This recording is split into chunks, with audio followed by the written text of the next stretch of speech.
Don't know why it's suddenly...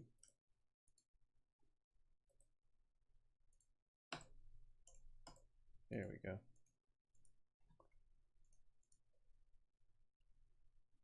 I guess I'll let that play out.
Are we live? Actually, I have to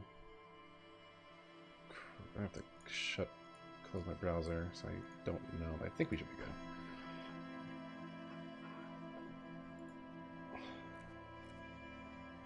Ah, we are. Let me just switch. There we go.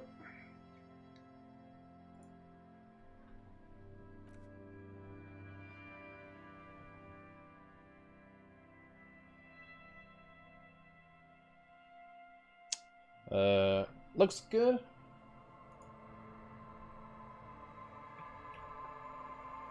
What was the other game you considered streaming? Okay, for some reason I'm running 2 instances. Oh, it's a... Wait, Unity Crash Handler. Oh, whatever, it's fine.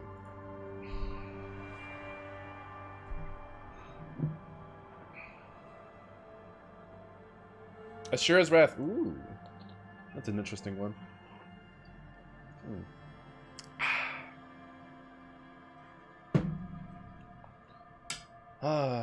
Yeah, Gravity Rush 2. Criminally underrated. Didn't sell well. Either one. Because I guess Sony didn't market it. Maybe it was just too niche of a game. Like, everything about it screams not mainstream, but I don't know. Could have done better.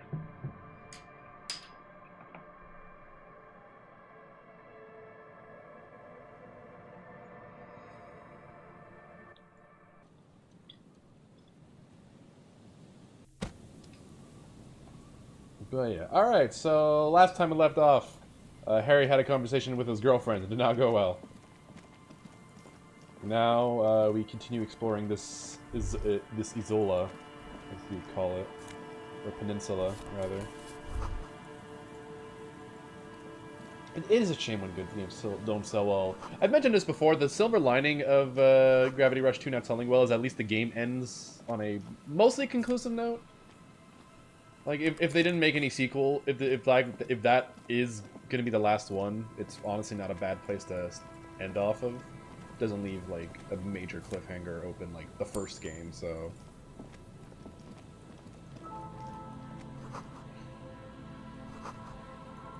Oh, what's this? There appears to be a dead body. Let's go investigate that.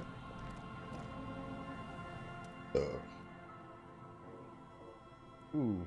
Oh, this is... Examine the kebab wrapper. Shish kebab ravashol! It's no older than a day or two. I don't know why we're examining... Let's examine the body first, because this seems to be relevant to that. A man lies on the boardwalk, his limbs bent and neck turned at an unnatural angle. Right next to him is an empty bottle of spirits. In his cramped hand, a chewing gum wrapper. Half of his body is slipped through the cracked boardwalk, starting with the right leg. The fall has left him broken, contorted like a sad puppet. Hold on. The lieutenant squats next to the corpse and examines his face. Two bulging eyes are staring back at him, void of any signs of life. Lividity is faintly pronounced. Whoever this is, he's been dead for 2 days, no longer. He stands up and shivers as a gust of wind blows through his bomber jacket. We need to investigate. Another dead body. This is your job. Steal yourself.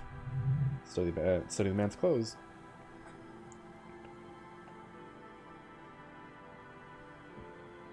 So do you play sleep-deprived British man or gay General Tojo in this game? You play as Harry, so the guy on the left over here. Also, the thing about gay Jap partner is that that's a piece of detail you have to... That's a detail you have to go out of your way to find. It's actually really specific how you learn that detail.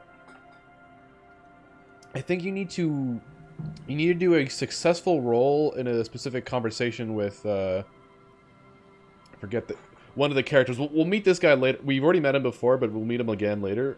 If we succeed that role, then we can get a thought bubble. Then we can internalize that thought, and then we can talk to Kim about it, and then that's when he opens up. So you actually have to go a lot. You have to do quite a bit to get it. You can easily miss it.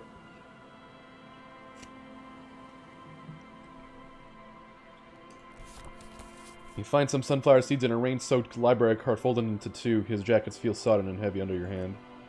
Good, we should take a look at the library card after this is done. Study the man himself.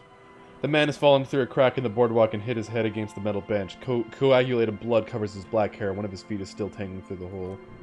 You have to be quite inebriated to fall that bad. Well over a liter of pure ethanol, 3 bottles of wine, or 1.5 of spirits. Or maybe it was just dark. Examine his face. His expression is dull like the sea behind him. Drops of water shining on his mustache. His eyes, empty and wide, look frightening in their frozen gaze. Height, 170, 175 centimeters, curly hair, stout build. Age, approximately 50-60 years. Study the surroundings.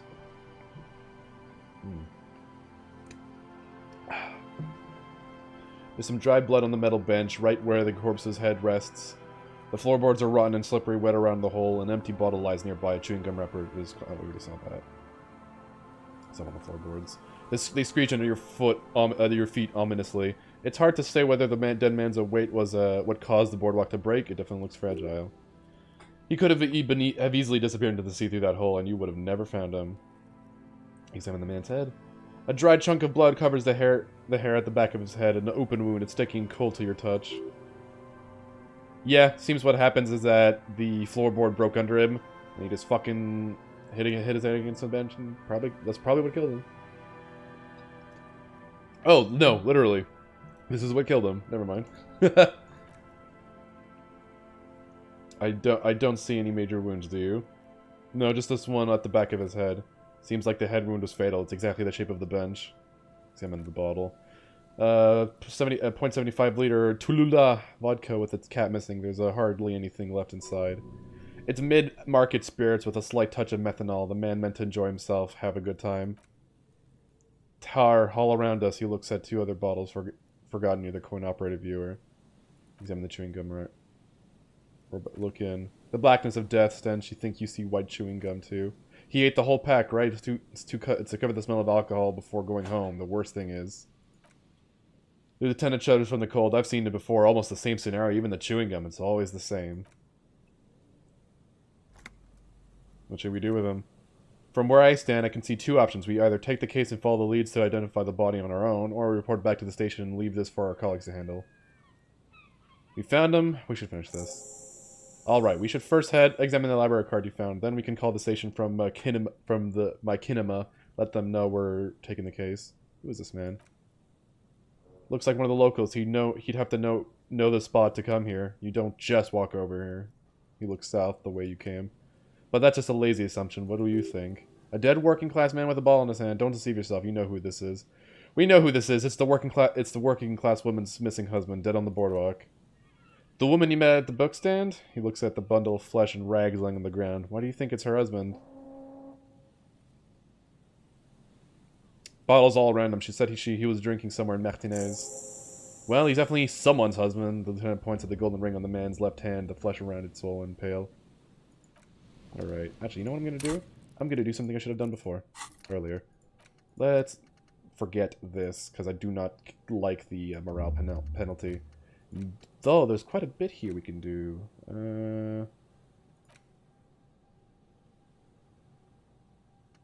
Which one do I want? You know what? Let's anti-object task force. Let's try that. I've been kicking stuff lately.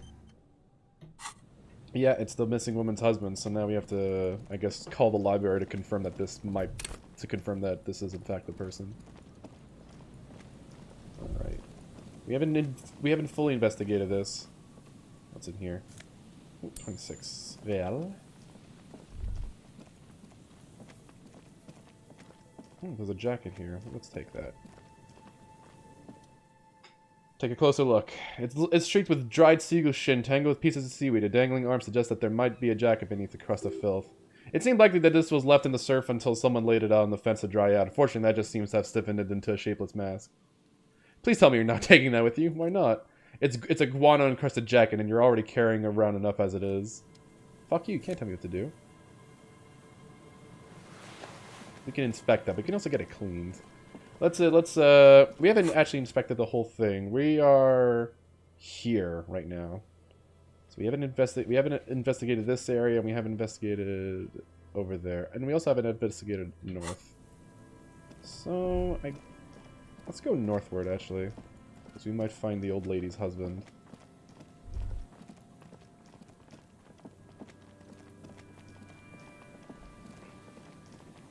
Yeah, I've had this map for a bit now. Ooh, there's a bunker over here, though. Interfacing, 3% chance. I've never opened this. You need to spec into this. All right, 3%. I've been very lucky with these low rolls. Let's go. What a shame.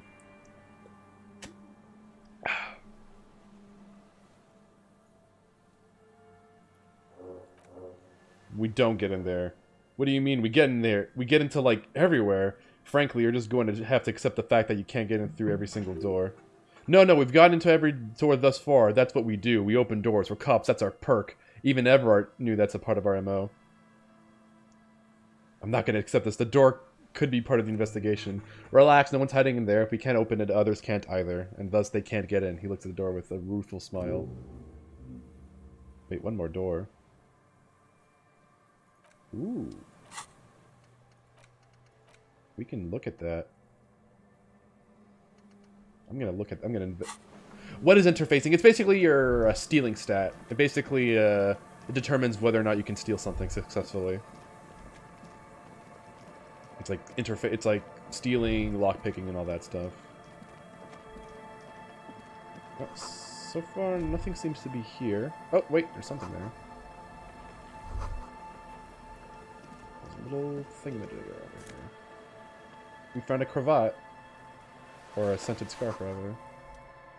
Is there something here that would indicate a sniper used this place as a nest for taking the shot? Just some urban detritus, a bottle, and a dilapidated old comms tower. The wind picks up, fine sea foam lashes your face. It feels like needles. You can take it. Just raise your collar, detective. I don't see it, Lieutenant W. Fratora. I don't see a person take a shot here and hit someone there in the whirling rags. Maybe the campfire was used by the perpetrator? To warm his hands before pulling the trigger? Perhaps, but anyone couldn't have made this. The coast is speckled with fires this time of year. Maybe they suddenly climb the top cops tower. It's not impossible to climb that ladder, even if it were wide. There's no platform up there to aim from.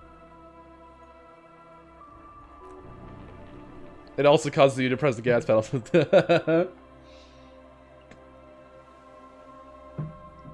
Kim, you look up. Maybe thicker coat. I'm okay. You, on the other hand, you look like you're about to turn into a popsicle. Technically speaking, that would be a copsicle. It's my style. Superstar cops don't wear parkas. They rock out. Absolute idiocy. He nods in acknowledgement of the idiocy on display. Finish that. Thank you.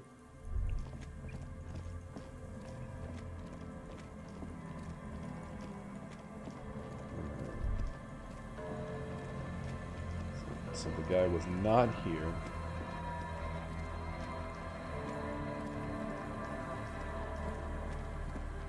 Fuck, it's already Thursday. Jesus Christ. I thought it was Tuesday for a second.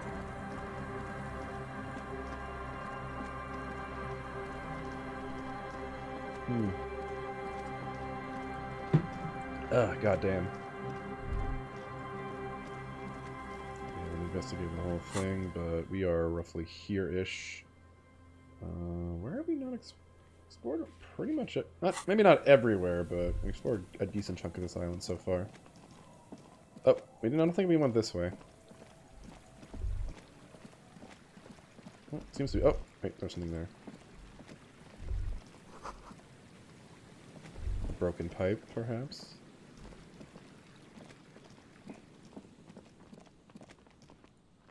Nope, doesn't seem to be anything there. No, it's a pretty small map. Which, I guess depending on what you are, considering it's not a very long game, probably for the best.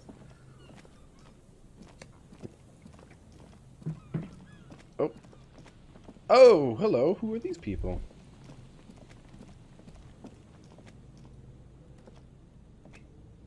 Here we go. Oh, there's Morel. No way out, little guys. Not out of this jam. There's a cylinder on the ground in which the man is arranging some netting. It looks like some kind of trap. He notices you. Who's there? Oh, the police. Hello, officer. Is that the police? Why's the police here? I like how it sounds like he's recording in his room. Don't worry, Gaddy. I'll handle it. You must be Morel, the cryptozoologist? To what do I owe the pleasure? That's sarcasm. He takes no pleasure from your appearance. You don't seem happy to see the RCM? Oh, no, it's all right. I'm just busy. What's this about? Lena sent me. She's been really worried about you and is waiting for you to get back. Of course. Thank you for passing along the message. That damn waterlock is broken, and we can't go all the way around the 881. I'm not gonna tell him that I did it. The waterlock's been fixed. It was fine when I crossed it. Oh, good. We should really be getting back. Gaddy could use a hot shower and a warm bed. Did he say we can go back now? Yes, Gaddy. We can go soon. If you see Lena, tell her I won't be long. Sir, your wife is waiting for you. I just have to do one more round. See if the phasmid has taken the bait. Then we're going. I'm looking for a suspect. Have you seen a woman with red hair who seemed to be on the run? I'm afraid not, officer. I've been digging around in the reeds for days, looking for signs of insect activity. I'm less interested in mammalian concerns, to be perfectly honest. The lieutenant takes a short note in his notebook, then gestures for you to proceed. Tell me about this phasmid you're looking for. Well, first of all, it's a damn difficult to find, which is why we've been knee-deep in the reeds laying traps for it. What makes it so difficult to find? Good question. Being a phasmid of the order Phantasmodia, a ghost insect, it disguises itself as a plant matter. In this case, the reeds. He looks around. There are an awful lot of reeds around, aren't there? And I suspect it may have also developed other specialized techniques to protect itself from predators, or scientists in our present case. What sort of specialized techniques is the phasmid using to hide itself? It's my hypothesis that it has involved certain electrochemical God, I can't read today. Chemical defenses that allow it to interfere with animal perception, impeding pattern recognition, confusing the visual cortex. So, mind control? It's pretty fucking out there. But I cannot describe how these defenses work, much less how they evolved, without studying a live specimen. How big is this phasmid? I'm expecting it to be quite giant. One known species of phasmid called the Megaphasmodia zuensis. Jesus. Zuensis. Oh, fuck me, I can't read that. Is about the size of a grown man's forearm, so... That's pretty giant. Seems puny, to be honest. Why are you so interested in this sick bug? It doesn't seem to be as colorful as some of the other cryptids I've heard about. He flashes you a sideways smile, typical rookie assumption. Insects are much more sophisticated creatures than those unversed in zoology give them credit for. Even simply catching a glimpse of the Elysium phasmid would be the apex of any cryptozoologist's career. But to study it in its defenses, find out how it stayed hidden so long, he shakes his head, would be a glory itself. What have you discovered about it so far? Very little, I'm sorry to say. No one's ever captured a specimen, so all our information is based on first and third-hand accounts. Someone's ever found one? Not yet. He holds up an index finger. That's what makes it a cryptid. Just out of curiosity, if there's no proof of its existence, how do you know it's real? I know it's real, the cryptozoologist says, brusquely enough to that even he seems that taken aback by it. It's clear that this obsession with the phasmid is driven by something more than the pure pursuit of scientific advancement. Bugs are pretty cool. It's a good thing they're not the size of, like, dogs or something. That'd be terrible. Could you imagine, like, a praying mantis the size of, like, a golden retriever or something? That'd be fucking terrifying. You'd all be dead. By which I mean, I've heard enough first-hand accounts to believe quite firmly that the Elysium phasmid is more than a mere superstition. I cannot fucking read today. Jesus. Maybe the Elysium phasmid has died out? The cryptozoologist shakes his head vigorously. It could probably eat you, honestly.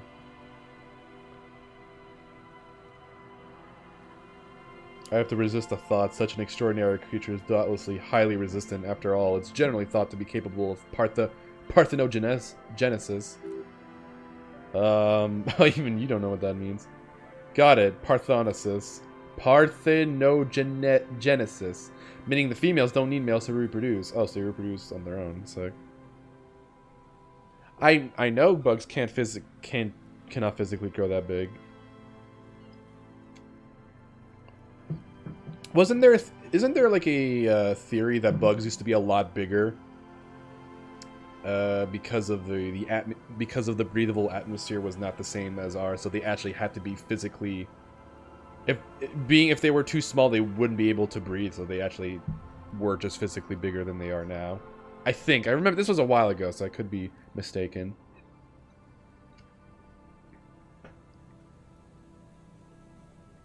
Am I gonna include the beat 'em up? I'm probably gonna pick it up. I don't know if I'll include it in the thing. It seems more like a one-off.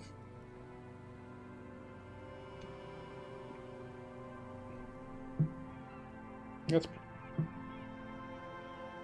females reproducing without males like Travis, a crime against passion. Nature does not concern herself with ethical propositions. As a scientist, my interest is strictly dispassionate. And then it seems pretty eager for your return.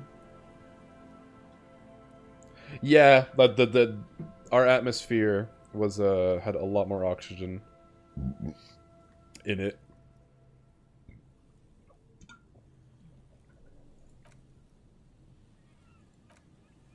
Come on, Moreau, we've been soaking out here for days. It's time to go back. And leave the traps, absolutely not. I won't let Lena down.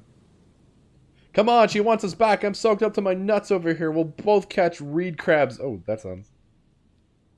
I didn't know the phasmid was so important to Lena. Of course it's important to her. She's seen it. A verified sighting on record. One of the only 4 of the century, and it's hers. Really? She sighted the plasmid? Phasmid, rather?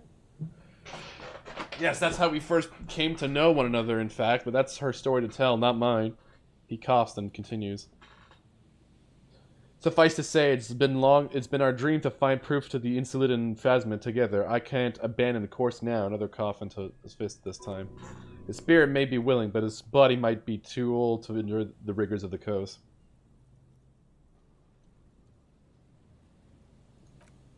No, the traps need to be monitored on a regular schedule. What if we check the traps for you? He looks at you with obvious surprise. I didn't expect you to take such an interest in our work here, officer.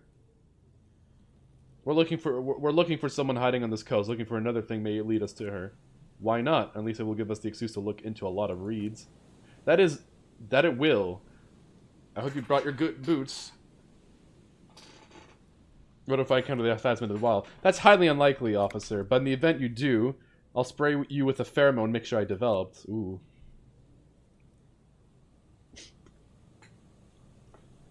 Lay it on me. Lay it on me thick. Yeah. He douses you with the odd-smelling spray, a double helping as you present your other armpit, and then gives you a satisfied nod. This is a smell of dying reeds, of lung and crumbling into the water. Lieutenant wrinkles his nose. I hope you're not buying this. He dispenses it. He dispenses it without letting you touch the canister, so it would be like precious, like holy water. It is precious. A single dose cost me 50 real to develop. Whoa, fuck, that's more than I have. Not that I expect you to understand. Self-financing one's own research. Where are these traps? There are 4 in total. One in the south on this little peninsula by the boat houses there. He points south. It's very near. Another would he set in Land's End to the northeast. It's behind a small sand dune there on your way to the old radio tower after the church. The third is set near the canal where you cross by a concrete slab, a big thicket of reeds going up the slope and among them. You should check at least one of those before returning to this one, since I just said it. Alright, good to go. And then we have to inspect the traps, if it's more cryptid-related business. Alright. Oh, I have -1 myself off fast, so...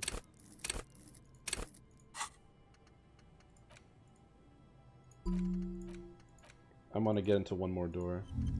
Let's see if I can't look into that.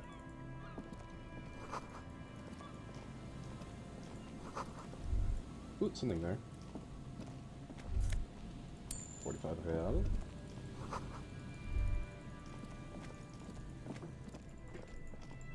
Oh, right fucking there. This thing right here. This thing. This is one of the biggest criticisms people have. Because this is going to be relevant to the plot later. I don't know if we can actually investigate that now. But basically there's a certain point in the game where you have to succeed 1 to 2 skill checks in order to progress through the plot. So if you don't get it the first time, you either have to level up some more or you save scum. And it's really dumb. And it's the only time in the game where a progression is blocked behind a skill check like that. Actually, there might be another one.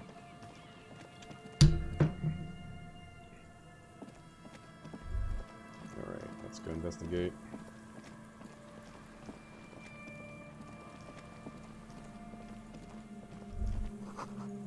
Yeah, I should probably investigate these because these gives me 1 experience a pop.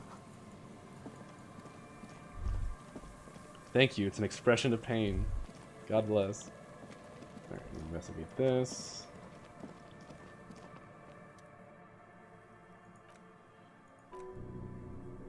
Reach for the trap.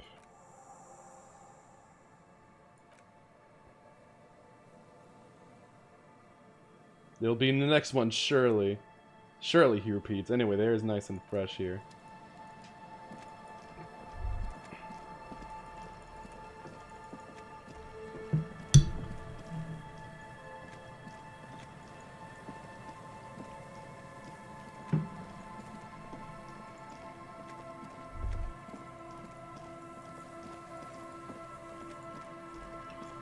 That one. So the other one is where we just left. I'll leave that one for last because we'll be back up here anyway. I want to go southward. So where are the other ones? Hold on. Inspect the traps. West of the Feld building. I don't know what the Feld building is.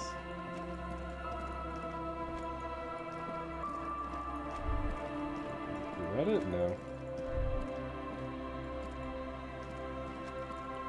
Actually, how do I get up there? Let's see where this gets. Because I see some money.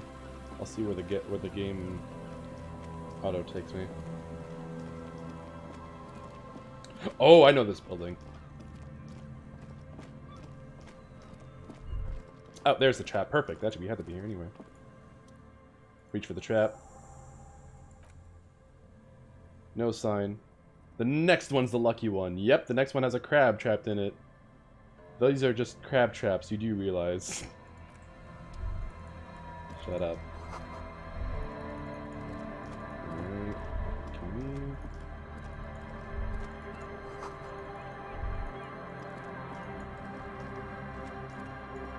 Ooh, I guess I don't have conceptualization or visual calculus for that. We can investigate that and get some little, oh, what's this? People made money to park here? Yeah. Oh wait, unless we have to investigate the building some more. Take that out. Ooh, there's something over there. Is that booze? Yes, it is. Potent Pilsner. Ooh, nice. There's something else. More Raphael. There's a box. The boards crack dangerously as you run. Be careful. Ooh, we get a fallen peepo. +2 logic. Ooh, what's this? There's no way to perp is in here, officer. Look how scared look how scarred the boards are. All attempts to pry them off have failed. Can I try to get in though? Not this time. The opposition is insurmountable, but I like the spirit. Half some points is lonely and cold without points. Kim, you think she's in there? The suspect? God, I hope not. I can't see a way in. He inspects the bars, though many have tried. Oh, attempt was made. How much does it matter if you sleep in the beach's shed or in the whirling rags? It doesn't matter at all, actually. As far as I'm aware.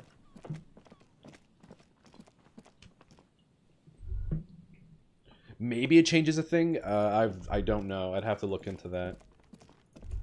It's you're better off sleeping in the shed because it's free. Maybe maybe your dream is slightly different. But I could not tell you.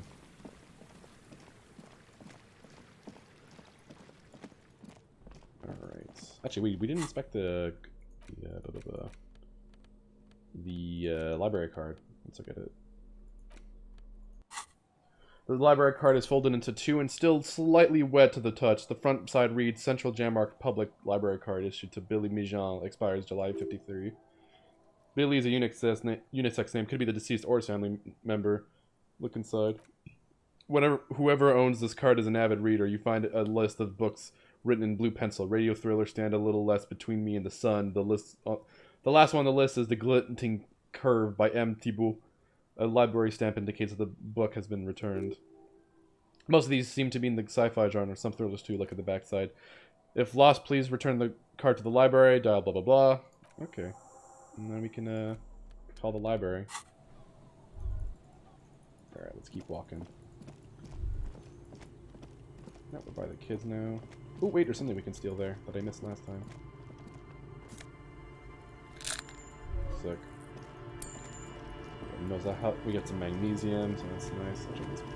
I'll just top myself off there. Investigate that, why not? So I believe, oh yeah, I think the other one is on the way to the base of the water lock. Oh, there it is, perfect. Reach for the trap. Nothing but locusts in this trap as well. Definitely no cryptozoological monstrosity. Bummer it wasn't in here. Jesse breathed out. Glad we haven't found some poor crab trapped in one of these. Aw. Doesn't want to find a cat in there. Alright. But then we'd have a cat. The cat would be fine. I hope. I'm sure the cat would have been just fine. Alright, so we're back on the other side. We have a couple things we can do now.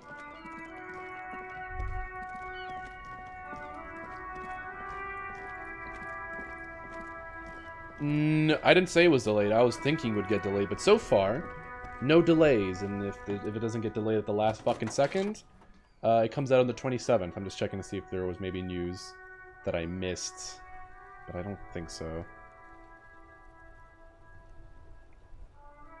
It will be out on the 27th, so in 2 weeks. A little under 2 weeks, actually.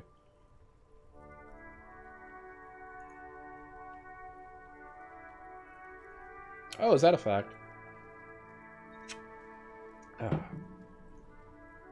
Pick up the radio. Connect me to the Jamrock Public Library. Uh-huh. Anyway, hold on, officer. I've got Central Jamrock Public Library on the line, and I've already introduced you to their librarian, connecting the call in 2, 1. Yes, this is Central Jamlock Public Library. How can I help you? I'm looking for any information that you can provide on Billy Méjean, a reader. Billy Méjean, you said. Give me a moment. I'll have to check our database. He puts down the receiver.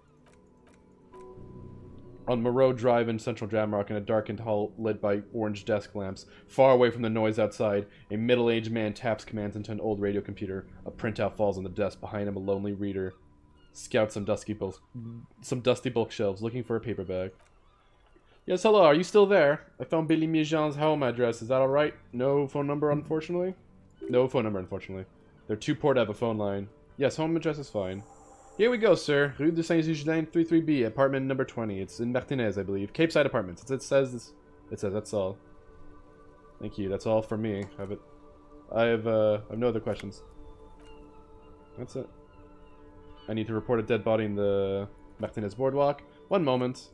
Can you please describe the body, age, sex? Description. We suspect he might have been inebriated when he fell. There were bottles all around him and traces of vomit on his shirt. Any signs of violence? No, seems like it was an accident. No field autopsy necessary. What about his belongings? Did you examine his clothes? He was wearing boots, trousers, and an old leather jacket with a bright blue lining. I found a library card from his pockets. Any information on the library card? It's from Central Jamrock Public Library. It belongs to someone named Billy Méjean. Good, you have a lead. We're taking the case. Alright. So now we know where to go.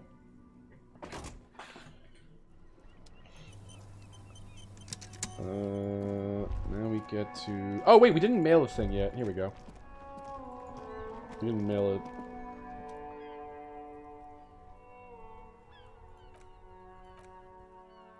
And then we can talk back to good mailbox. I knew we'd get to use this mailbox or something. Other than kicking it, leave. Alright, so we did that. Anything else we need to do? So we... Oh! Actually, there's one thing.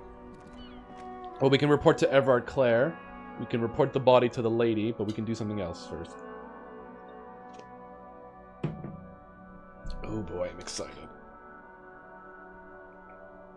We can do some karaoke. I hope I pass this drama roll, because I don't have a good feeling that I will. Alright. Alright, well, we'll do that once we, proposition. Can I help you? Guard, I found a new bird for the whirling. Give it to him. What is this thing if this man takes the supper? It's no biggie. It's no big, I just thought it would look nice on the wall and that kind of cap. This is the ruffled grouse. It symbolizes the might of male courtship rituals. May it serve as a reminder to keep an eye on the cock carouseliers. Oh, fuck. Cool, okay, he inspects the bird. I was really hoping not to think about the cock carousel any longer because it made me feel like shit, but this is a competent piece of taxidermy. I can fix it to the plaque and have a new bird in the establishment, I guess. So I don't know. Thank you? I'm gonna say thank you. This was mostly about the fucking cardio. Massive cardio here. You'll live till 90 or you'll get a heart attack from running. I feel good about our work here today. It's all about the little things, like bringing some people random stuffed animals. It's not actually about that, but he liked it. Gart, I need to sing karaoke now. No, you don't. It's not happening. You need to approach the situation logically. Ask him why he has the PA system installed if you can't use it. Why do you even have the PA system if no one's going to use it? It's for no one. It's a prop. I'm not letting anyone use it for the Great Karaoke Catastrophe 44. It's not a prop, it's for your clients. I know it's used. Okay, yes, it's for some clients, he admits reluctantly. I'm a real client. I pay my bills and I have the right to use the karaoke machine. Ha, well, we don't have any tapes. It's alright, I have my own song with me. Give this tape. The man in the vest and the violet shirt stares at the tape you've just given him. He begins to frown hard. This is the look of a man who's defeated. He knows he's out of excuses. Fine, climb on that stage and do your thing. Okay. We can sing karaoke now. Let's save first, because I want to... Actually, I just realized, I don't know where... Okay, weird. He's not there. Anyway, let's smoke some cigarettes. Because that increases our intellect. And then let's also equip some clothes that increases drama. So the tank top. No. I don't know how much we have that does the drama.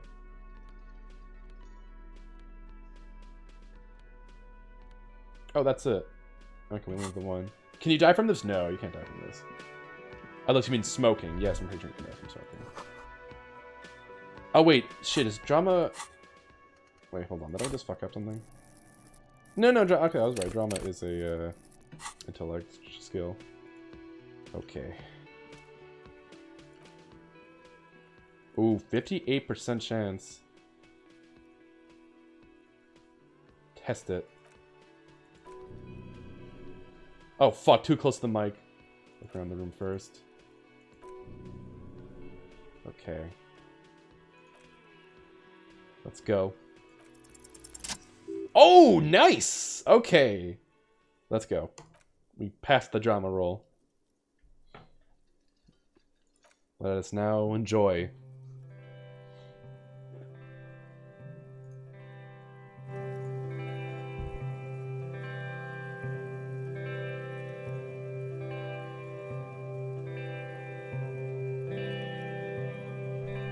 I would often go there, to the tiny church there, the smallest church in Saint-Saëns, though it once was larger. How the real may rest there.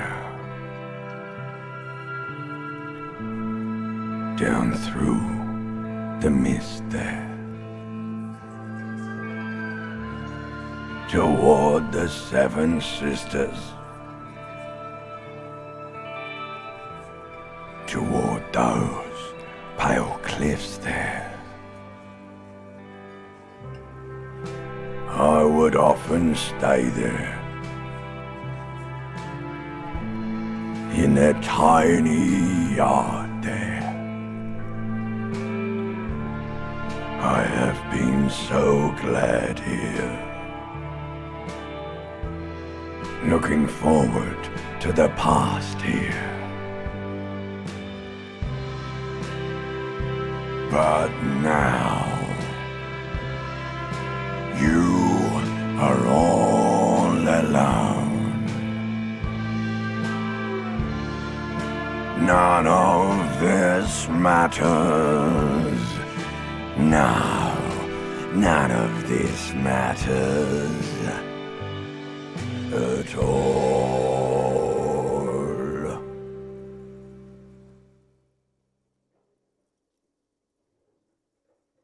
So, if you're wondering what happens if you fail the roll, instead of, because if you notice that's the ancient reptilian voice.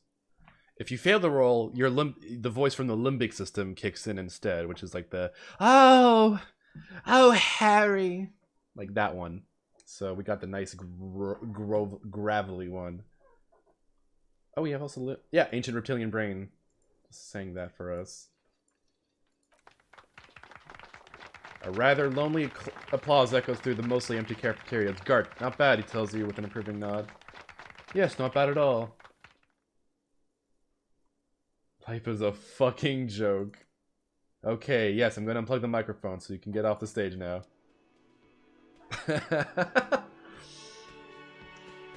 There you go. That's the karaoke. Now we can let's go to the working class lady.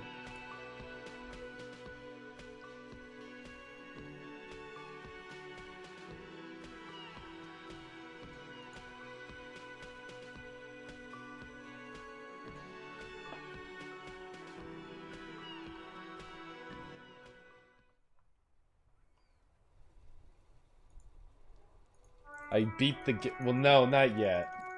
Although, we're not that far off from the end of the game. Like, we're probably like 2/3 through. I've been playing it pretty efficiently, I guess. So not a lot of time wasting. I'm trying to think what else is there left to do. So,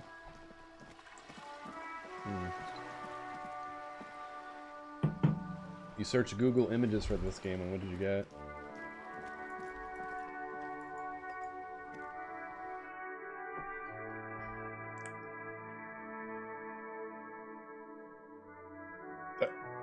What does that mean? I don't want... There's a lot more gay. I don't know what that means.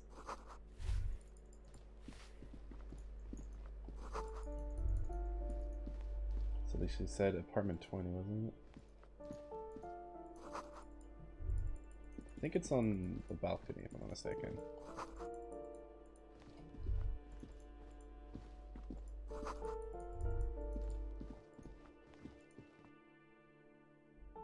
What if Kim... Oh, no. I don't like that.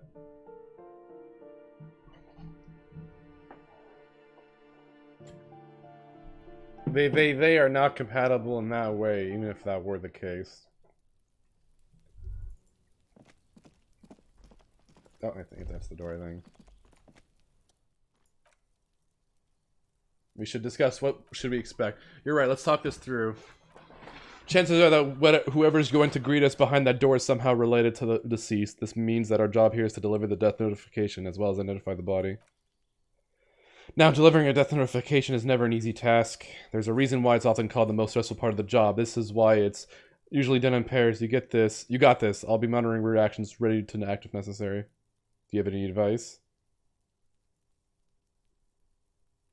Let's turn around. No. Dad, just don't say that you know how they feel. You don't. Alright, let's go. Oh, fuck. That's not what I meant.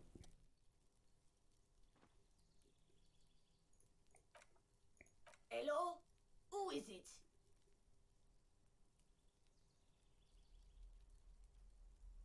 The police? A moment, please. Give us a moment. Come in. The door is open. I find this weird because you're like knocking on the door as if you don't know the lady already. It's kind of strange. Maybe she'll say something when you get in. I forget. There she is. Very small apartment here. Lordy. Not even like, it's just one bedroom. It's you from the book. Oh, okay, there we go. Did you come to bring my cockatoo back? She smiles nervously before the smile vanishes from her I face. don't think I introduced myself properly. I'm Billy. Would you like something to drink? Or tea, lemonade? We're out of coffee. Lieutenant's taking off his fog glasses and is busy cleaning them in his handkerchief for now. You're on your own here. Condensation. Thanks, but... Is this about Victor, my husband? Is he in some kind of trouble again? I can come pick him up in the station if that's what you want. Alright. How can we play this? Alright, so last time I did this, I was very straightforward and professional. Let's see if I can be a horrible asshole. Oh, I need a... Oh! You have to pass a check. Okay, so you can... it's dependent on that. How have you been? How have I been? She shakes it. You're not here to discuss me. Oh, fuck. Oh, shit. Too much small talk. Fuck. Okay. Let's go. Oh. I don't want to. Wait, what? Empathy's fucking bailing on us. Fuck you! There has been enough pain, but we have to. I don't want to do this. Force yourself. Slap yourself. Stupid, stupid. Just say it! Say what? She looks frightened. Officer. Oh god. Oh god, we're fucking freaking out. Too late, you ruined it. Just say it now. Your husband's dead. Oh fuck. Excuse me, what? She blinks. What did you say? She's in pain. She's in so much pain and so are you. Your chest is burning. Oh fuck. That's a godly check. Holy shit. Lieutenant steps in. We're very sorry to inform you, but your husband, Victor Mijon, was found dead this morning on the Martinez boardwalk. Oh, she touches her neck, eyes pale like pearls in seawater. Oh, she says again, but he was just... She looks at the kitchen table where 2 cigarette butts are still in the tray. I understand that this comes as a huge shock. I want you to know that me and my partner, he points at you, are here for you if you have any questions. We're very sorry for your loss, ma'am. Oh, I didn't take it off. I don't know if that would have made a huge difference. Oh well, doesn't matter. What happened to him? Let's just heal up.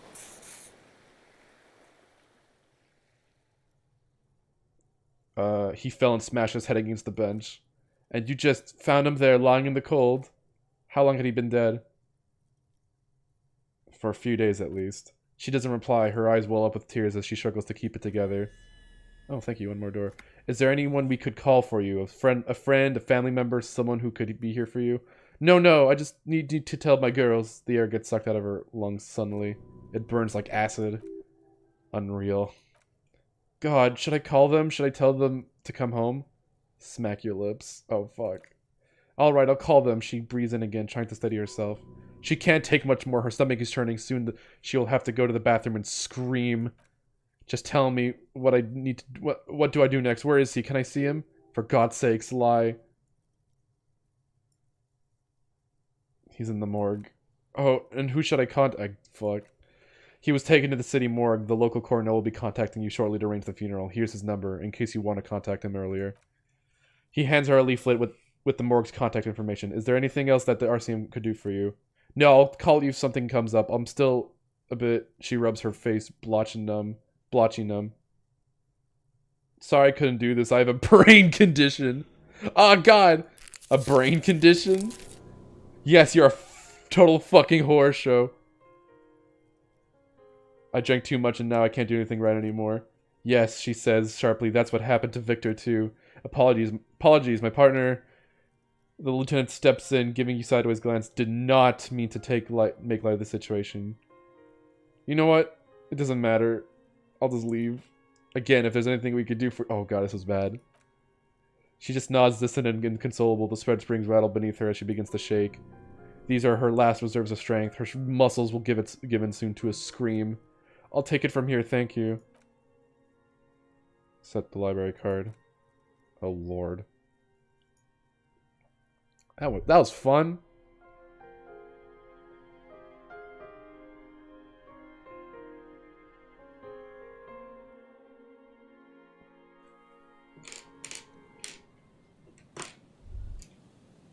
Oh shit, we're in a black void. That's not good. That's not good at all. -1 half-life. Oh, what? All psych white checks. Well, that's not great. Yeah, we're in a black void right now. That's not great. Oh, I can't move. Let me make a separate save. What's my last save? It's here. Okay, so let's make a save here. And we will load. Well, actually, let me main menu. Yeah, that's not great. At least we have a save earlier, so...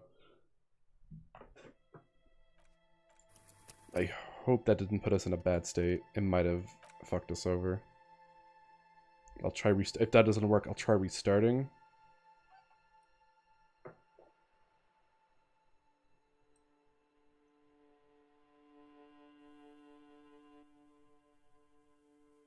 Let's see if this fixes it. Oh, that's not good. Okay, let's try restarting the game. I got put into a bad state. Which check did I fit? I don't know.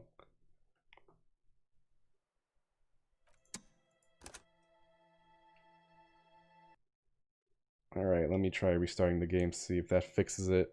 If not, we'll have to load an earlier save. Thank God, this game does aggressively autosave, so thank God for that. Oh boy. That's fucked. And of course it crashes as soon as I quit.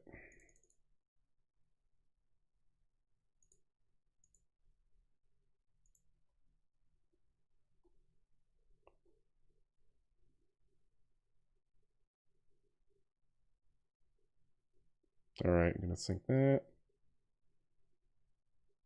You've been doing a lot of digging.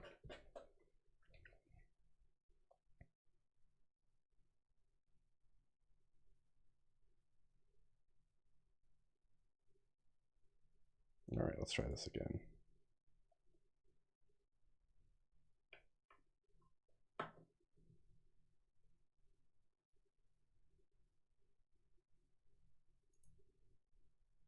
He's looking for memes.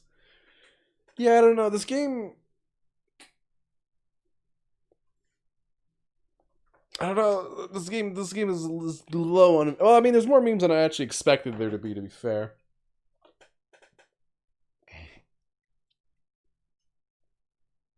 but it's still a pretty niche audience, regardless.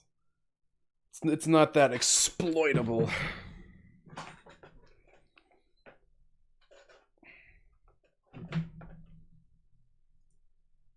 All right, let's try this. I have a feeling that we're stuck in the void.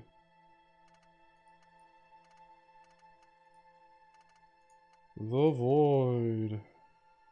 That was a decent amount of time lost. Not too much, but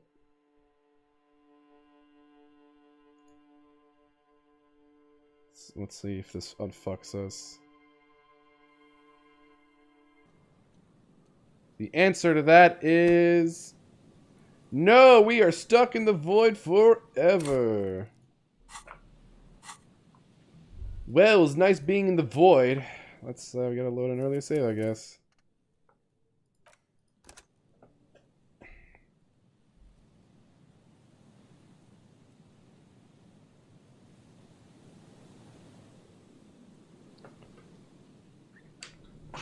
Hopefully that's not a result of us, of just going in there. We'll find out. Alright. Alright, let's try to see. Let's sing the karaoke again.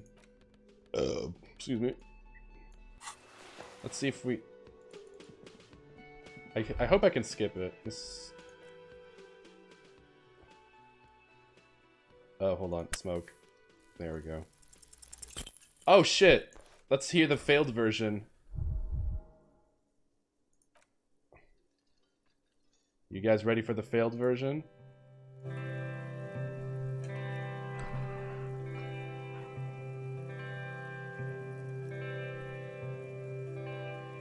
That was a critical fail. I would often go there to the tiny church there, Oh. the smallest church in Sanson. Though it once was larger, how the real may rest there, down through the mist there, towards the Seven Sisters, towards those pale cliffs there. I would often stay there in the tiny yard there. I have been so glad here,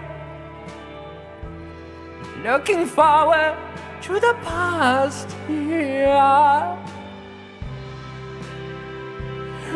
But now you're all alone. None of this matters. At all.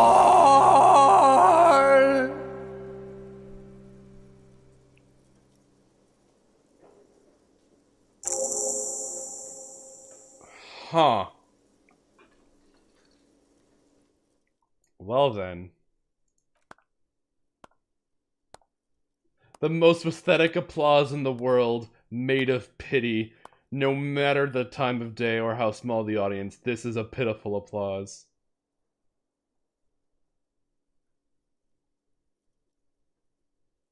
Fuck you, I gave it my fucking best and I gave it everything. You shit on me. A voice from the back squeaks something. It's definitely laughter. Someone...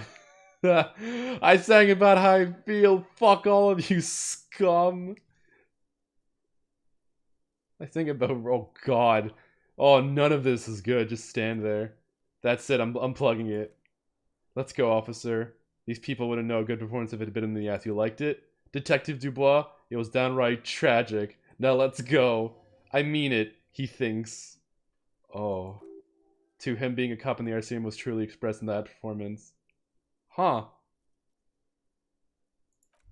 Interesting. Well, pronounce it Nietzsche and make everyone upset. I could. That'd be pretty wild, not gonna lie. Actually, wait. I want to stop learning this, because I'm not impressed by that. Let's go with this one, why not?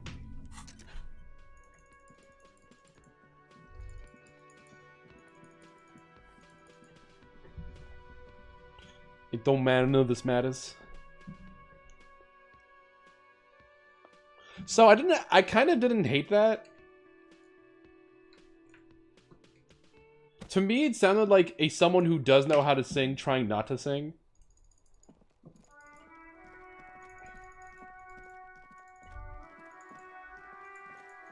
It was very weird. I did not expect him to go like that.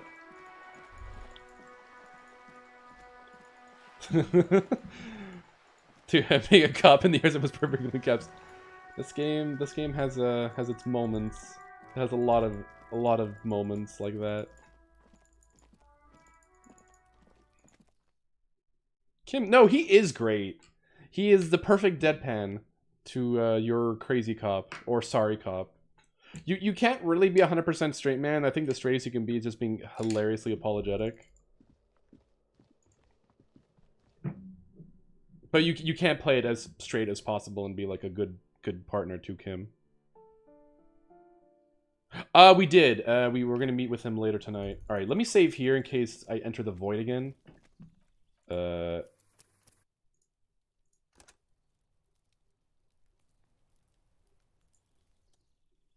Well, I'm just thinking based off the off my last playthrough when I tried playing as straight man. I don't know if you can be like. I guess you could be super deadpan. But I think there are times where your little your past catches up to you. All right. Let's go through this. Hello? Who is it? The police, come in. All right. Let's just go through this. Let's see if we pass the empathy check this time. I mean, I guess you being a straight, like, obviously, like this, because the volition is you being a straight man. It's your sanity, I guess. And the lower your volition, the less sane you become. It's you from the book stand. Did you come to bring my cockatoo? I don't think I introduced myself properly. I'd have to try to see if, like, because I played very apologetic. I want to know if you can just play. You could probably play it as serious as possible. I'd have to check.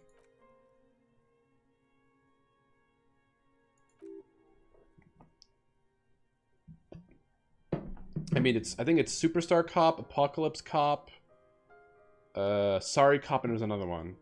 That's like the 4 kind of cops you can be.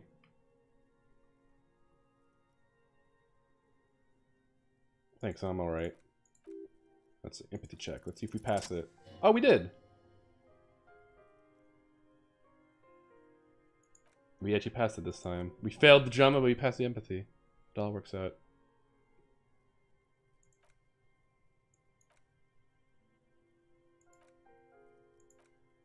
We understand this comes as a huge shock. I want you to know that me and my partner, he points at you, are here for you if you have any questions. Take your time, ma'am. It's definitely an interesting situation because you are role-playing a character, but you're also role-playing a person. Because Harry Dubois is a person with a history. It's not a super well-defined history. Like, we know the two things that we know is that he's a huge alcoholic cop, and he's also, and he's gone through a bad breakup, or he is split off from his significant other, and that's taken a serious toll on him. And essentially, what you're playing as, essentially, how do you want to play this guy?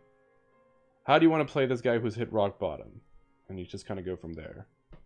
It's not a blank slate.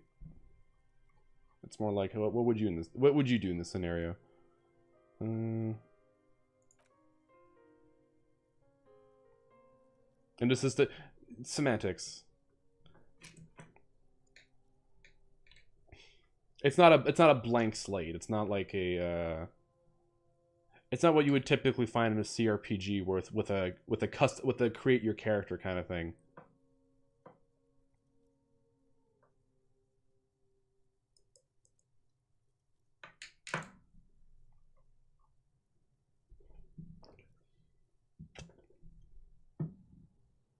I mean, you can play him. There are several ways you can play the guy. Obviously, it's within the parameters of the game, but there are ways you can do it. Like, I'm going a much crazier cop.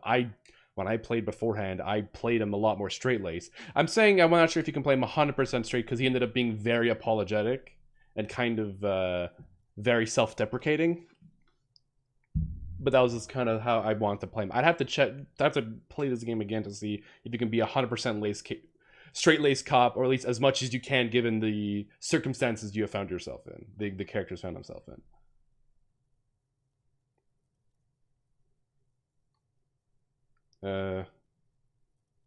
Was he drunk? Yes.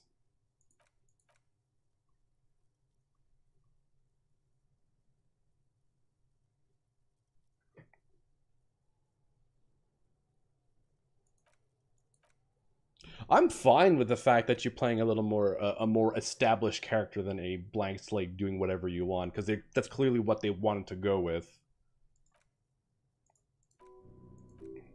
It's not that kind of game. It's not like a typical CRPG where it's like, oh, just create your character and just play this blah blah blah blah. They very clearly had this guy in mind.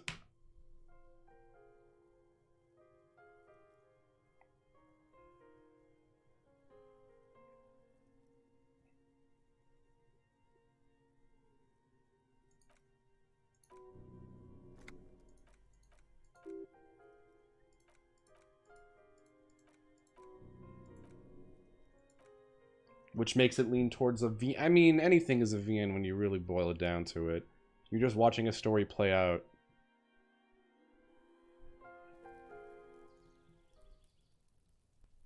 Oh, let's talk to him now. And we're not broken. You did well. Tales of Xillia is a VN. Every game's a VN, really.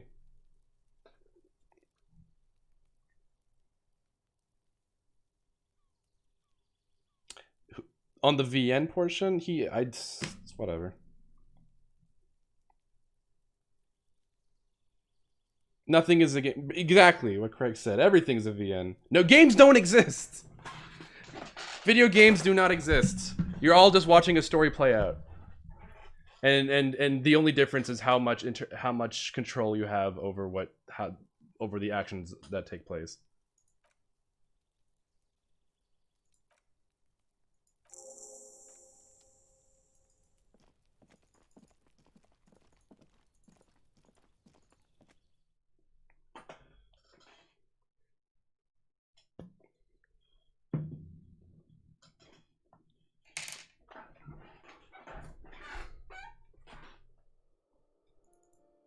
What the fuck is this? I just forget stuff like a cool person. Nice. I'm gonna save that. There we go. This feels like it's from Always Sunny. Oh no, it says Brooklyn Nine-Nine right there. Never mind. I just saw the little text there. I like to at least defend my hatred of things. Wait, what does that mean?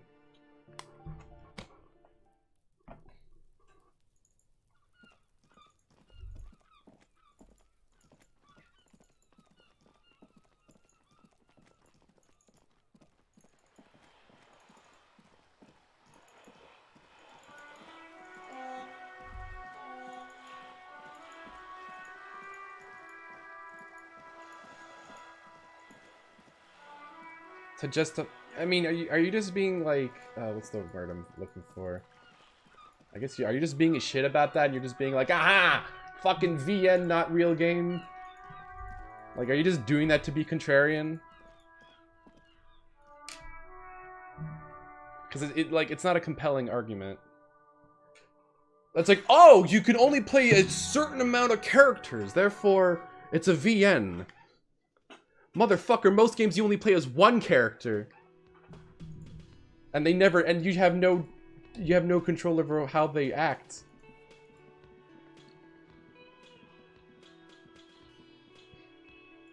Like, your arguments are weak. Anyway, what the fuck was I doing? We have inspect the traps, talk about Ruby in the village. Oh, ask about... Oh, coast with signs. Oh, yeah, we can report to Everard.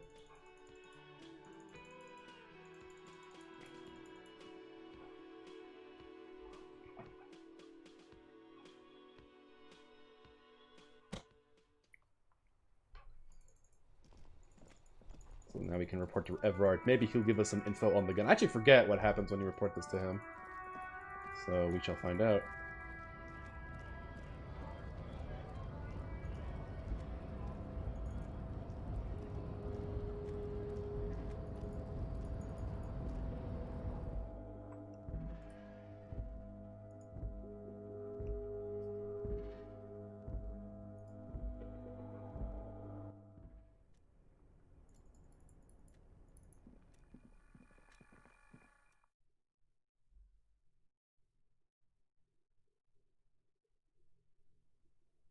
Needed time to pass by a book. Reading passes. Oh, I didn't know reading pass. I guess, no, I guess that makes sense.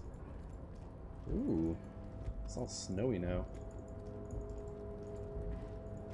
Oh, wait, the man is still in there. Let's see if he's got anything new to say. Wait, whoa, whoa, whoa, whoa. Who? Oh, never mind. That's just one of the Measurehead's posses, or what do we call it? Entourage. No! Conclusively! We can never meet the light banding man again. Oh, I'm so sad. Floozies, that's it. That was the word. Thank you, Blind. Oh, we can open this now. So yeah, the light banding man is dead. Forever. We'll never see him again.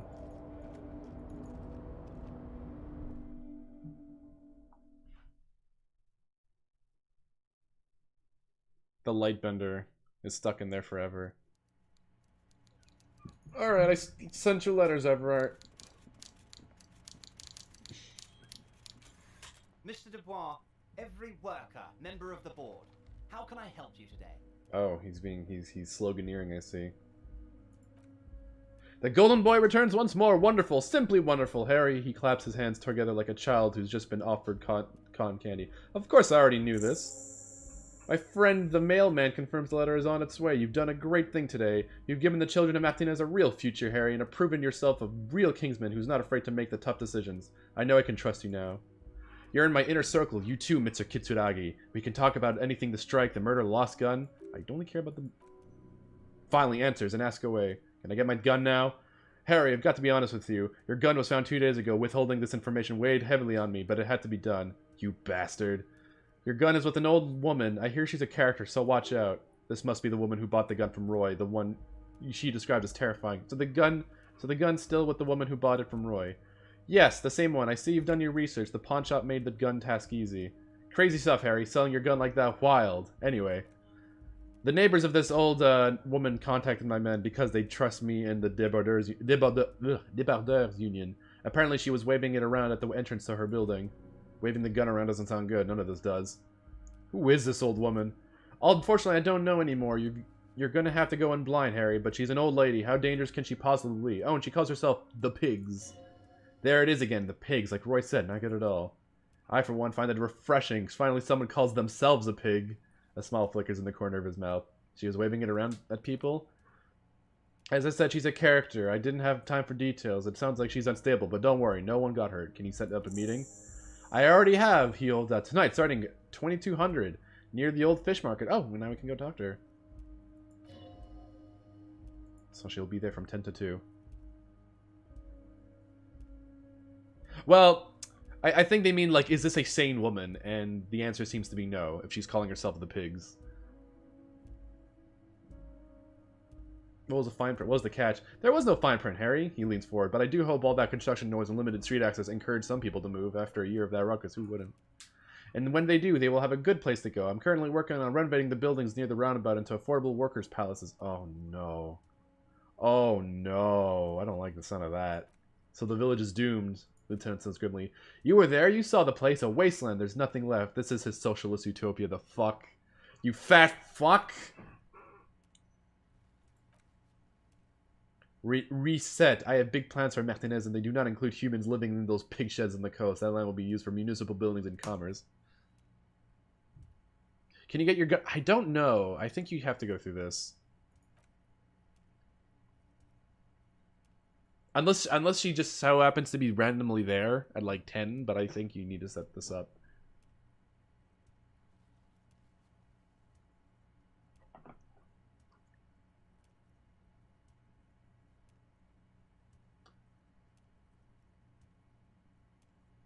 Do you really expect me to believe that? Yes, I do. I got the center. I got room for a retail complex, and in 4 years, I'll get the church too. The wheels are already turning, Harry. The wheels of progress. This post-war limbo, I won't stand for it. There are kids practically playing with their own feces out there. It cannot go on. The pain is true. He's seen the kids do worse than that. Oh, Lord. And then there will be a giant statue of him towering above it all. I'm not a symbolist, Harry. I'm a realist. My statue will be Martinez rebuilt. 5-story building complexes, kids off speed, and landowners in ozone hating me. That will be my statue and yours. We're doing this together. You would look nice as a statue. I knew you were up to something. Damn right I'm up to something, Harry. I'm gonna make the working man as rich as Joyce Messier. That's my job, just like yours. I don't trust this guy. He talks a big game, but that's it for now.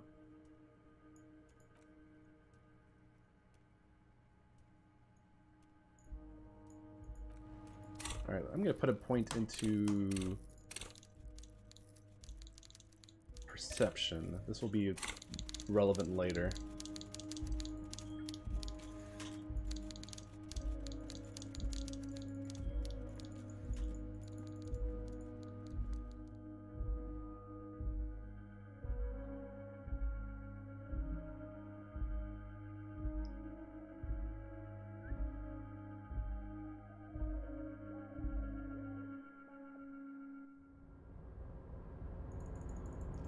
I do wish there was a fast travel, but seeing as they probably didn't do it by design, seeing as it's not a very big map. Alright, so... Okay, so confront the pigs at 10, inspect the oh, we can do that. And, okay. I think what we'll do is we'll finish off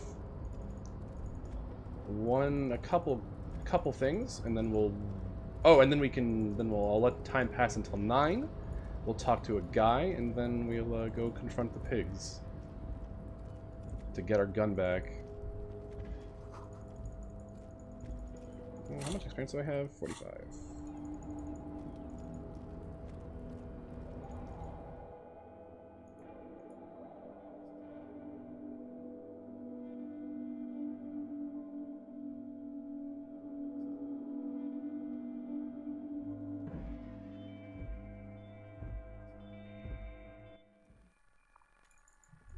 Let's go.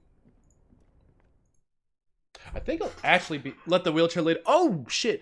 Yeah, I guess I could. Because I thought he would be there though. That's the thing. I think he might only show up after I complete the traps quest. I guess we'll see if we can talk to her now. It's definitely worth doing. Thank you for that.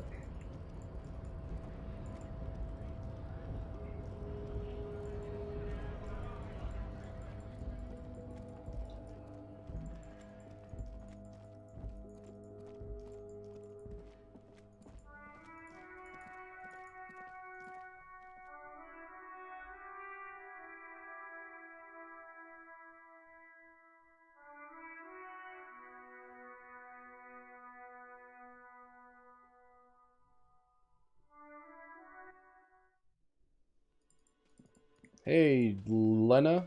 I found your husband. Oh, hello, dear. There you are again. The old woman clasped her hands together. Goodness, how is he? Did he say he hasn't returned yet? He's fine, ma'am. As we had suspected, he couldn't get back earlier because the water lock on the canal was broken. Now he's finishing up some work.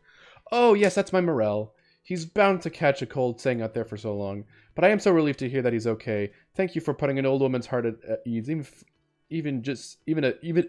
Fuck, I cannot read. If even a little.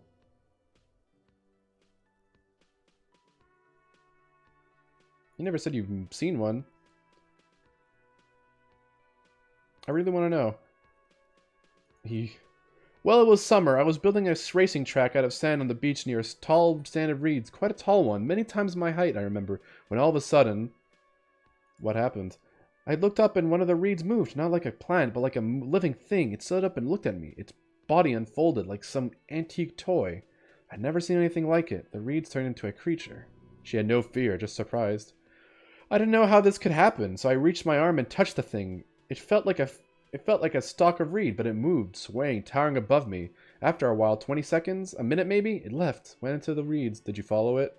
I tried, but I was only a child. There was mud and high water. I couldn't see it anymore. I was just standing there, knee-deep in mud, looking around me. Then what? I ran back home and to my grandmother and asked her if reeds could walk and talk, and told her they were looking at me. She chuckles. Of course, she just laughed at me, but I knew what I'd seen. For years, it was a story I told at parties when I wanted to impress boys, that sort of thing. Of course, most people just look at it as a strange, amusing anecdote. So did I, honestly. But then I met Morel.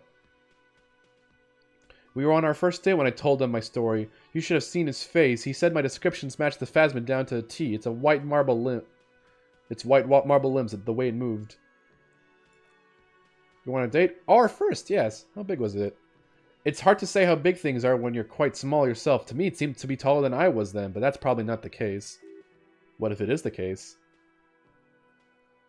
What do you think of this, Kim? I thought it was a wonderful story, ma'am. He closes the notebook and gives her a simple smile. He doesn't believe her. Alright, so now we learned about a story. Alright, so we have... Ooh, hello. We got some Rael there. Let me steal that. Oh, something I've been to mention. Perception. If you have a high perception, you'll be able to see highlighted objects you wouldn't be able to normally. They're highlighted in yellow to show that that's your perception check, finding them. Alright, so let's go investigate the last trap, and then there's a... What was the other thing? So we told her... We had the trap. Well, let me look at the map.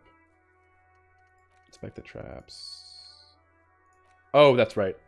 Actually, we can go to the church, because there's some stuff there to do.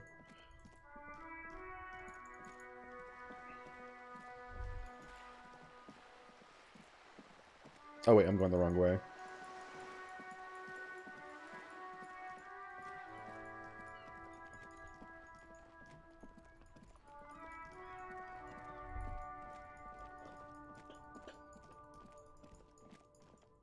Oh wait, actually, let's see if we can't pawn some stuff. I think we have a couple things I can sell for some cash. Cold hard cash, baby.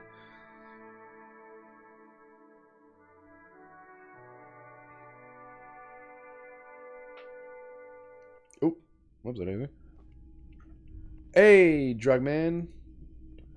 I got some things to sell. Hello, hello. Let me know if I can help you with anything.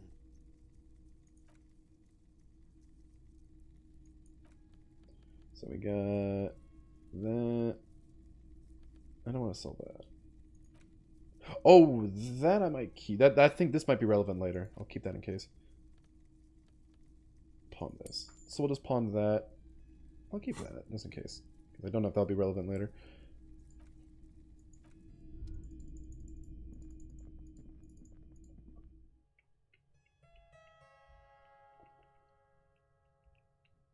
Alright, so we're getting stuff done. I'm happy.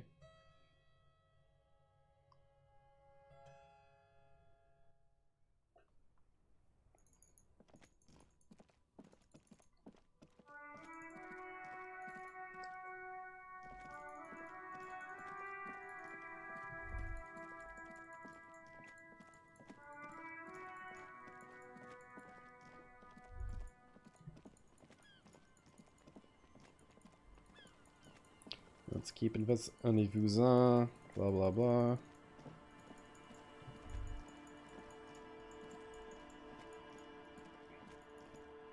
Let's keep on going. Move along.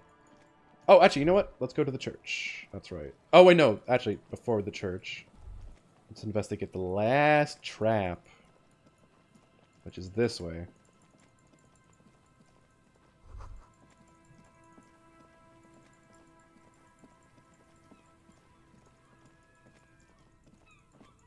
There's someone up there, by the looks of it. And right here. Oh, there it is. Never mind. Reach for the trap. The trap feels light and silent. As you pick it up, something is different. No locusts! Oh my god! No phasmid either, but still. It's empty, Morel! Morel didn't leave it empty. Your voice echoes on the coast, carried by a gust of cold wind. Look, it's closer still. The lieutenant studies the trap. Well, the bait worked on something. This doesn't mean it was a reed monster, though. Unless you see one in there. I just see an empty trap. But what if it was the Phasma? What if it ate them and got out? Right. Anyway, that's for the cryptozoologist to figure out now. We're not cryptozoologists, we're cops. Alright. That's it for that, so now we have to report it to him, but we have some things to do on the island, still. Actually, wait. I want to know if you can just look at this. Step closer. Could Ruby be in there? Okay, so this is the check you need to pass. So there's this check, and there's another check later on that you can do. So this is a shivers check of 7, which is impossible apparently. We'll hold off on that for now. So basically, what the game kind of does, since obviously not everyone's going to build it like that, what it kind of does is that the more stuff you do on this little peninsula, the more points you'll get towards it, so that you're more likely to pass the check. It's not great because it's very clear that they did not flesh that out, since the game was rushed. Like at one point they just have to ship the game, and like the last third of the game suffers for it. And that's probably one of the weird carryovers left. Oh, there's the church. Thought it was further in. Yeah, there's everything after the point of no return, which you'll know when you see it. Feels very like, we gotta get this game out, let's just put it like that.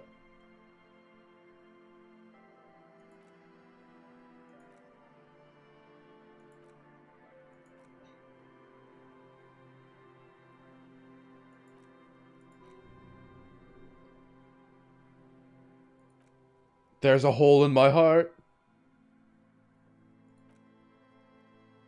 The padlock passes through a staple that's been hastily attached to the wood. Close inspection reveals that one of the screws is not a screw at all, but a nail. This is where the Mr. Prybar comes in.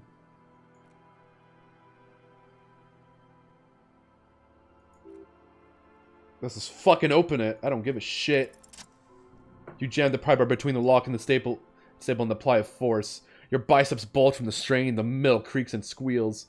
Roar! I need to open it because you're a big fucking muscular man. Oh shit, the prybar broke! The fuck, how is this even possible? Where do I get a new one? I don't know, you don't? Or maybe you will find a new one. I don't carry more than one prybar with me.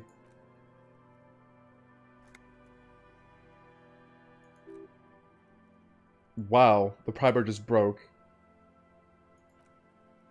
I don't know. That's what he was asking. And I passed that check too. Well, so much for that. Oh, that's what... Wait, what is... Don't know what that does, but anyway.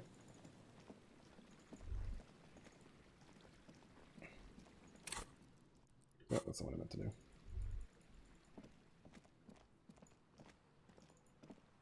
Is there something I want to do in the church that's worth doing? Let's talk to this person over here. A shagging looking girl in her late teens or early 20s kneels on the ice with an electronic contraption in her hand. Hearing you approach, she looks up. Hello there. Dear child, it's freezing. Where's your hat? Huh? She looks at you distracted. I said you should have a hat on. You don't have to do anything. I am the law. Real cool. And the law says you have to wear a hat in this weather. What kind of law says that? The law of seasons. You'll get sick if you don't. Yeah, well... Look, man, fuck the hat. Oh. Your pulse rises. Oh, shit. Oh, no, I can only get one chance at this. Oh. Lots of feeling. Feel it around. Oh my god, fuck the hat. Is that what you just said to me? I can't believe you told me to fuck the hat. You're saying it really loud, but it's not coming out right. Maybe add more indignation. So I should just get a hat and fuck it, right? Point. Oh, Jesus. Engage in sexual intercourse with a hat right in front of you because you told me so? On the sea ice? Oh, this is a man who's losing his mind. More. Right here on the sea ice? More. Give you a little ice cop hat fuck show? I didn't mean to. I'm sorry. The girl is visibly shaken. Oh, he scared her. The lieutenant is watching the scene unfold before his eyes, unsure how to react. Is that how you see me? The girl looks down, slowly curling into a ball. Start crying. Wait. Hold on. Is that me telling her to start crying, or is that me to start crying? You know what? I'll just start crying. The young woman has kept her eyes trained on her wires, waiting for the sorry spectacle to end, but it's gone awful quiet up there. Then the sound of sobbing. Looking up, she sees a grown man on the wrong side of 40. His face blurred from alcohol and God knows what else. Not so quiet. Oh no. I'm crying. Oh fuck. This isn't really about the hat, is it? Anyway, oh god, I can't believe you'd use obscenities like that. I swear to God, I will always wear a hat from now on. Would it be alright if... Good, then my work here is done. Wait. You know you're not the only one with issues. There's a motherly hint to her voice. I self-medicate. Shit. Like, life's a horror, you know. Crying helps, though. Get it out of your system, and then maybe we can talk, okay? I'll be here. That kind of... interesting. Oh, Jesus, what do you have to say, Kim? Oh, God. Having looked away during the final phase of your little episode, the lieutenant now addresses you. Do you, want to talk about what just happened? Oh, no. That's probably a good idea. Normally, I'm opposed to discussing one's feelings, especially on duty, but I think this is an exceptional case. So, what do you think happened to Crygasm experience a minor fun? Let's... Hey! I passed it! We just lied to him. Don't worry, Kim, it was all a ruse. Yes, a clever ruse, I see. You don't. I mean, who cries in public, like, for real? Who indeed? Even so, in the future, could you please refrain from emoting too much on duty? The quasi-legal status of the RCM means that we need to project strengths twice as consistently as any other police force in the world. Okay, I'll control my emotions. It would have been more fun if it failed, but whatever. Superstars always get back. Yeah, so this is Superstar, then you have your Apocalyptic Cop, and then you have your Sorry Cop. But we're superstars. I'm actually, I find it hilarious. He actually, it's like, you doing all right there, buddy? Come on, get in and close the flap behind you. The warm stuff's getting out. All right, squeeze in, I guess. You barely have room for one. You go ahead. I'm too old for this. I mean, I'm older than you, I'm pretty sure. I'm sure you will feel right at home. I'll keep watch. Oh, no.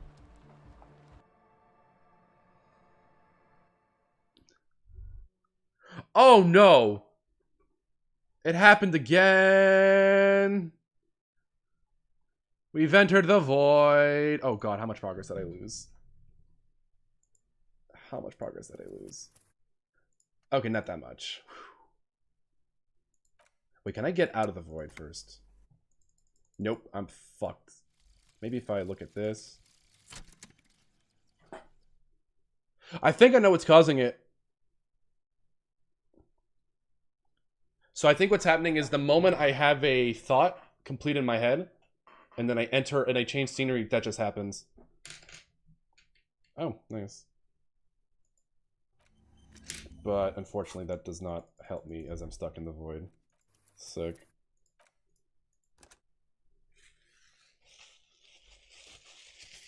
That's twice now. You know what's funny? This never happened to me on my last playthrough, so and the fact that this has happened twice back to back is kind of surprising. But I think that's what's causing it.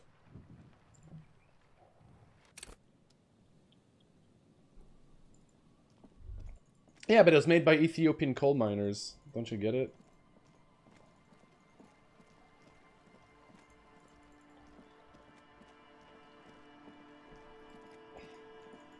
Let's have our little episode with her again.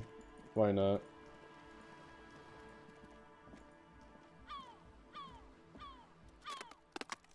Oh, hello there. So should you. Real cool. What Yeah, well, look, man, fuck that. Oh. Oh, now we passed our authority check. Excuse me, what did you just say? She looks down, pretending to be busy with the device. Make her meet your eyes. I'm the police. You would do well to avoid that kind of language. You're right, I shouldn't have sworn. I'm sorry. No.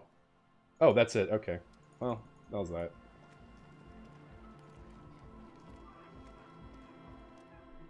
Come on, get in the car. Sorry. You go ahead. I'm Alright, let's see. There we go.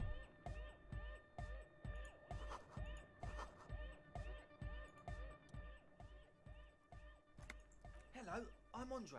It's a pleasure to meet you. Shake his hand.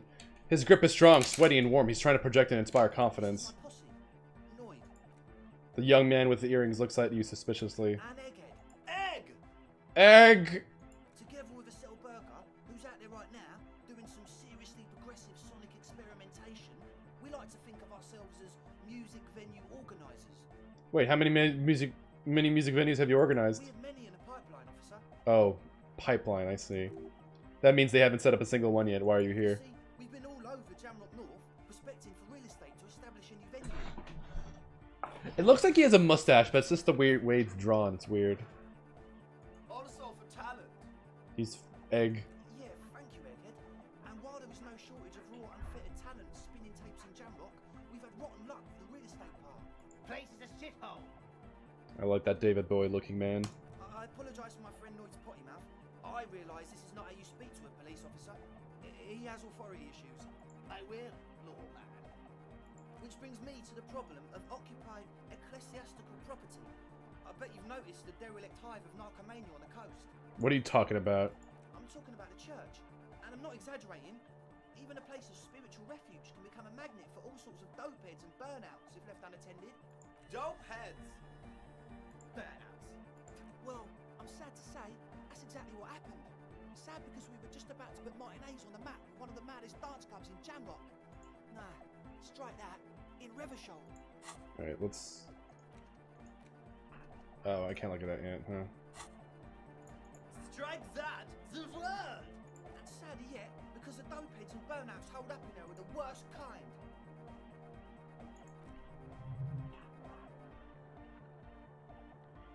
I don't know who the guy on the bottom is. I don't think it's the light bending guy.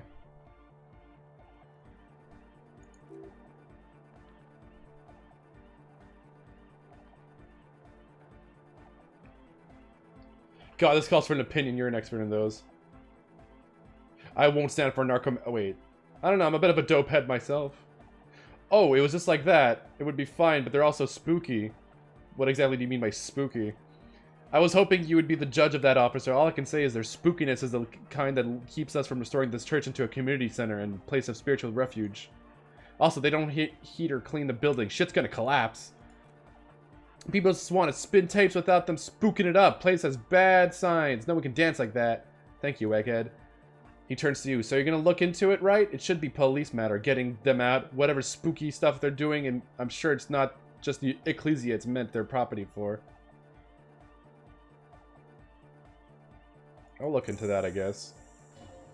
Andre's obviously very happy you took him seriously. The whole tent is. The boys exchange giddy looks.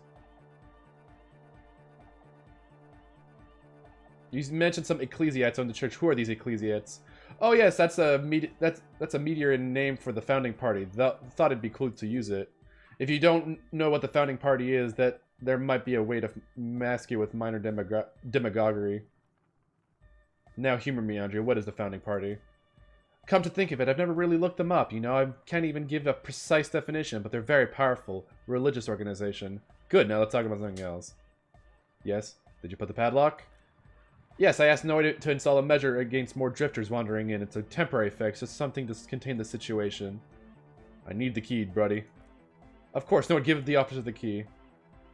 Oh, be cool. Be the cool cop. Catch the key as it flies toward you. Oh, the other one is cool cop, I guess. If it's as if the time is frozen, you think you can sense the key moving in the air, yeah, this is going to be a way cool. Don't ruin the cool by overdoing it. Raise your hand in front of your face with minimum effort. Oh, you hurt. Blam! Straight in the eye. Oh, fuck. Man up. It's nothing. Pick the goddamn key up. Ouch, goddamn asshole, what is wrong with you? Can't you see him in pain? God. Man, I'm super sorry. That was totally my bad. I got overexcited. Threw them too hard. I'm sorry. I'm sorry. Sorry, bend your face in mockery of his useless contrition. You almost murdered me, you cop. That's that's use of lethal force. I really am sorry. Just take this, okay? He pulls some black pepper from his belt pack. Wow, look, like there's quite a lot there. That's the least he could do. I'll take that. He gave me 25 real? Holy shit. Nice. How long have those people been locked in there? Not long, like a week maybe? How can you be sure they haven't starved to death? I'm super sure they're alive. I mean, come on. I'm at least 90%, maybe 85% sure they're alive. Good enough. The Cage of the Rage, Rough Blaze. Other questions? We're good.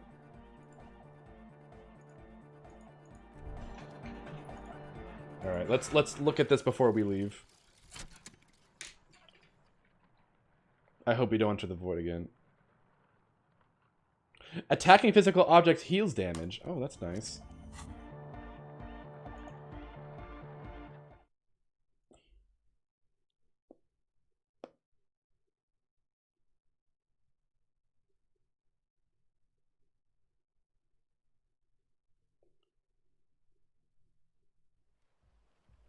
Okay, phew. We didn't enter the void again. Now let's enter the church.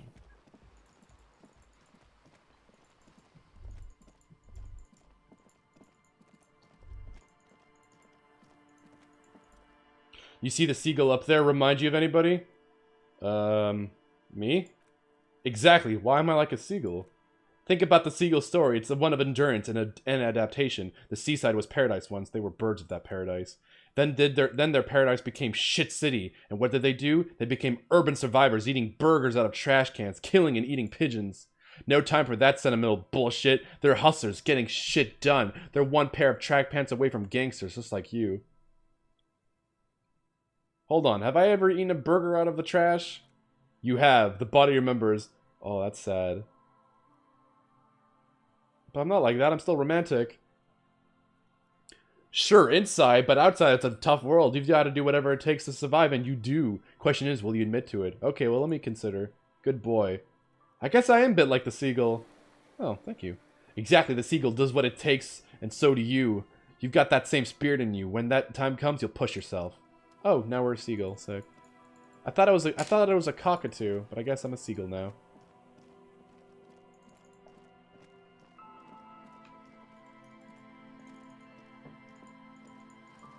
The other yellow... What's the original yellow meat? Oh, wait, there's a bridge here. Can we push it?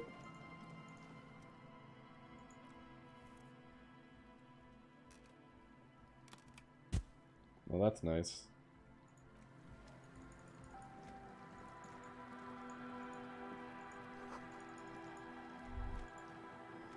Wait, what the hell?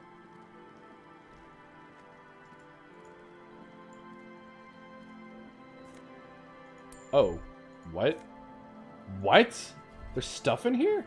That's awesome. Asian people? I mean, do people eat Asians? Legally, I mean? Alright. Let me save here in case.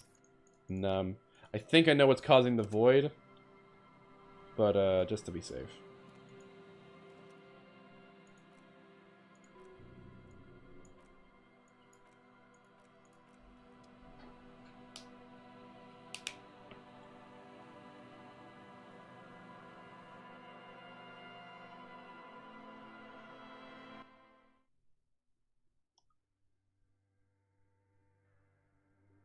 Ooh, there's quite a bit here.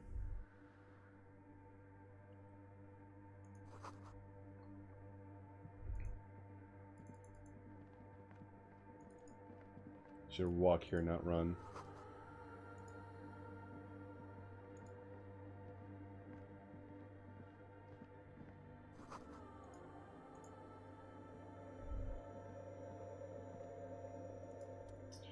The silence in this part of the church is almost palpable. All the shifting matter and shuffling of living things is gone. Nothing seems to exist beyond the church anymore.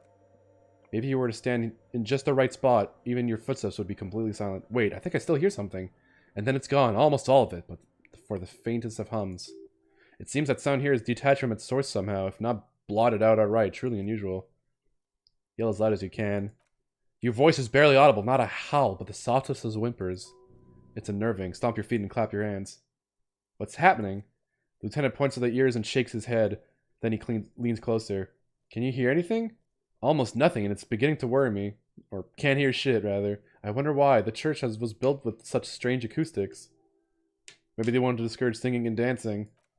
Could be. He doesn't seem entirely convinced, though. Look up into the bell tower.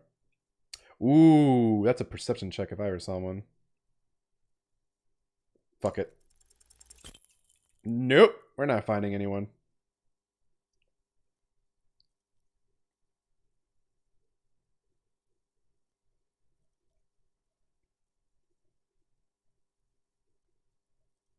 Just darkness without end. It makes your head spin. What's the darkness like? The fuck is the bowls for? Someone set them up. Officer, why are you looking at? Blink. What? Oh, that's not creepy. You see something hanging from the rafters, looking straight at you with dark eyes. Maybe it's possible to talk to it.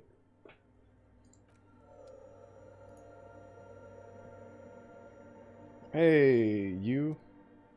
Is that a man? Looks more like a part of the carpentry of the building came alive and is now studying you intently. This is the police. Show yourself. The man leans forward a little, fixing you with a steady, unreadable gaze, and speaks. I bet your alcohol use has made you into a scared little pussy, Holmes. Oh, fuck. Everything's gonna be alright. You've come to the right place. The right place for what? Here you can receive the mother's love. And when you're ready, she will take your hand and lift you out of the despair at the bottom of the bottle. This man is obviously a habitual narcotics user. Do we really need to question him? I don't know. He looks pretty fucking spooky. He's like a gremlin. Hey, and what was that about the bottle again? You haven't even drank that much lately. Lay off it already. Sheesh.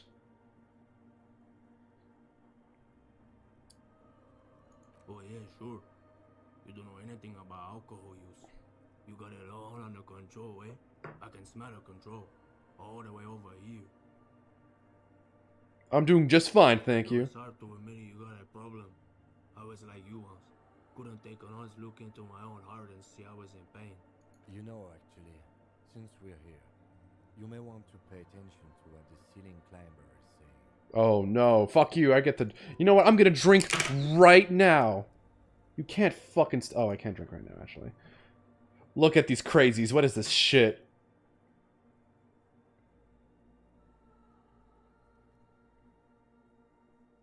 If I wouldn't drink, I just wouldn't be me.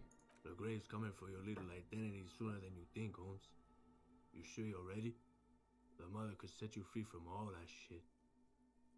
Why are you in the rafters, though? This is the Church of the Mother of Silence. You are welcome here. You have no idea what the fuck he's talking about. Is he just trying to throw you off your game? Do you know where the other spooker is? Other spooker. Oh, esa vieta muy estudiosa. Oh god, that's my attempt at Spanish, everyone. Don't know, Holmes. Vieta is grandma? That's a Vieta? No, I just call her Vieta because of her clothes. She's actually quite young. Or maybe not that young. Age is just one of the many masks we wear. Wait, what if it's Ruby? Lieutenant seems to be thinking the same. He takes out his little notebook. Did it ever seem to you like she was hiding from something? You mean like a fugitive? He glances at the abandoned radio computer on the other side of the nave, pulsing with light. Then he shakes his head. No, man, quite the opposite. I don't think she cares much about authority or anything else for that matter. Maybe only about her machine. I see. And where is she now? I told you, Holmes. I don't know. How can you know that? How can you not know when you both live here? Not really follow her comings and goings. Just see her typing on the computer now and then. We've got different interests. So you've got nothing else to tell me? How she looks, what she does, or who is she? I'm afraid not, Esse. You just have to wait until she comes back, or... Some night ravers want to turn this place into a nightclub. The ones in the tent outside, I've seen them. Think they're scared of me? Wait, do they have reason to be scared? Nah, man, they look pretty funny. I don't harm no one anymore. Anyway. Oh, anymore. Though he used to a long time ago. I'm trust you won't get in the way of their business looks promising. I don't like that idea. So what do you think about the nightclub, that is? Why not? They wouldn't bother me none. I'm usually way up there and biting. Ain't no music on earth that can reach where I go. Might even be nice to have some company. Where'd you come from? He smiles strangely and turns his head up to look into the darkness of the church tower. Up there, Holmes. Are you human? You were moving like a human. I am, at least in part, Holmes, until the mother's love burns away the crude distinctions of the body. A body is only crude so long as it's unformed, son. Then that's where your training is coming. My body is my church. Tell him, son. Show him you're not going to be bent out of shape by his philosophies. I think having a body is great. I don't want to burn away any of its distinctions. That's because you're soaked right... That's because you're... fuck, let me retry this. That's because you're soaked through and through with Al Ghul, bro. Keeps you heavy and grounded, then fools you into thinking that's a good thing. If you was to surrender to the mother, you know, get a taste of seraphic existence, you never want to go back. Are you a boydero? A boydero? No, Holmes, I don't go in for that kind of thing. It's all about surrendering to the mother now. You sound like you're not from around here. He chuckles. Haven't you ever met a Misk before, cabron? Surprising number of us around Revachol. And it's great, such the... What's Mesk? He thinks for a moment. You know, I'm not so sure myself. Don't really matter. Well, at least you're human. That's a relief.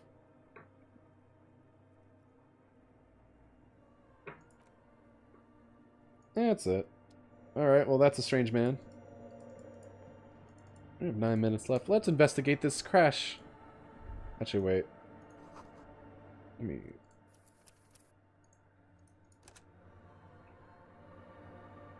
This is a nice little bit of lore if I can... I think there's a pass I need to do. This is her innocence, Dolores and Doyes. Cradled in her arms are a pair of glowing lungs, clearly visible from underneath her flowing dress. You should kneel. Your knees touch the floorboard. So this is a bit of religious and historical background that we're going to learn, I believe.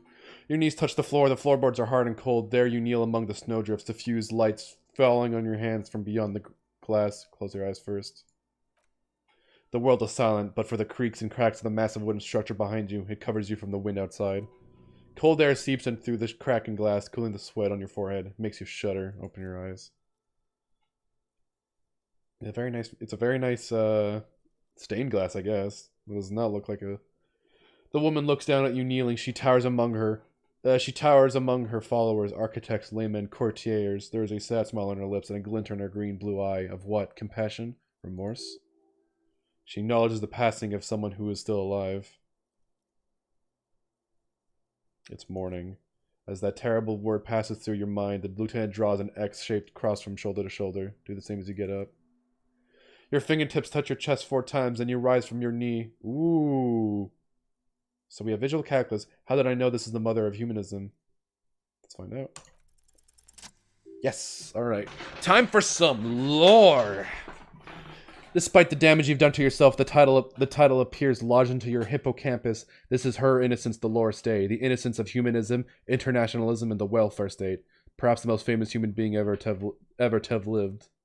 No amount of Commodore Red can wipe her sad smile from your brain thing. It has survived the deluge and haunts you still, and will haunt you forever as it haunts all men. When did she rule? 300 years ago, in the wake of the discovery of the Sizola, the Insulidian, by explorers from the continent of Mundi. She is, among other things, the innocence of intersolary travel in the connected world. What else do I know about her? Many things. You know she was a woman of the court, the wife of an influential marchese, and eventually the principal advisor to Irene la Navigateur, Queen of Sorez in the modern-day Sur-la-Clef. Also that she was gorgeous beyond beauty. Okay, what else? Was she smart? Terribly. Women of the court were expected to play both contract bridge and chess sufficiently well to prove an interesting challenge to a man. A similar grasp in matters of philosophy, theology, and science was encouraged. She was, by all means, a kept woman. She made the most of her position in the antediluvian court, a court visited by the most prominent thinkers and artists of the day. In secret, she was becoming the era's preeminent philosopher of the state, a scalpel, a piercing gaze. She was an almost preternaturally magnetic and intelligent individual. To her contemporaries, she appeared at a time, a messenger from the future of the species. We all fell in love with her, head over heels. Even before she was declared an innocent, her influence was tremendous. How come?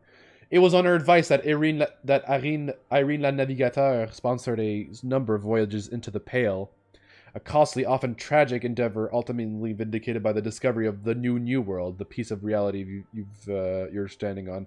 The Pale is like I mentioned this before, just to reiterate. The Pale is this physical entity that separates all these continents. It's like this. I don't even know. I don't know if it's really like described, but it's something that's quite dangerous to humans. You can't just walk into it like that. It's toxic or something. And it's also growing, like it's slowly encroaching on the land. That's something that we learned with Joyce, but we didn't have the skill check to do that, so it's not really a planet. It's more like it's like continents separated by this thing, I guess.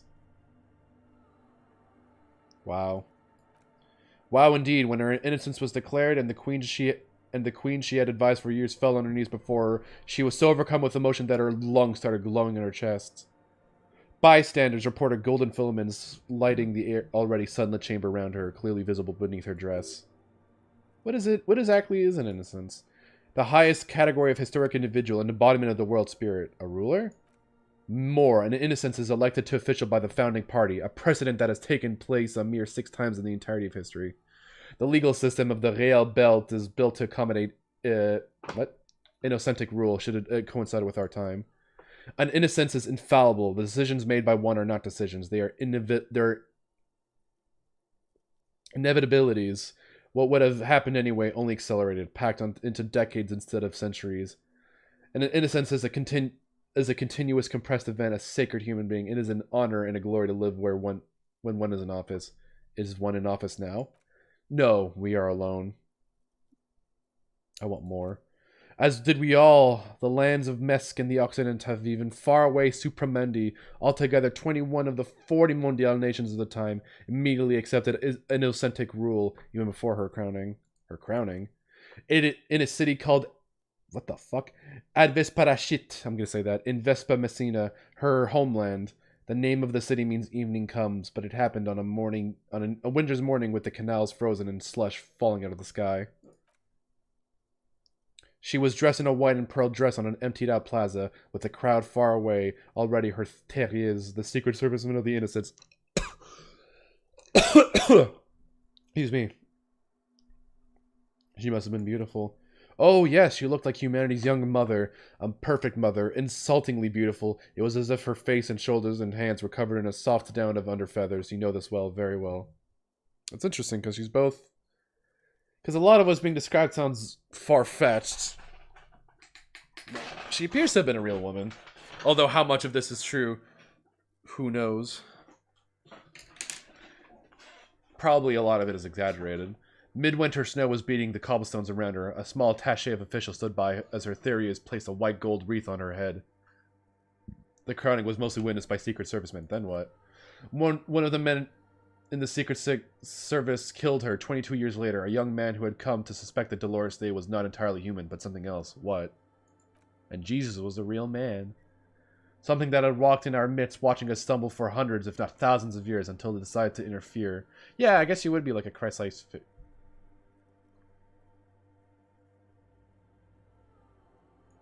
real fucking subtle. I don't know. I wouldn't even say she's a Jesus allegory. She seems to have held, like, political office. So, who would be, like, a equivalent?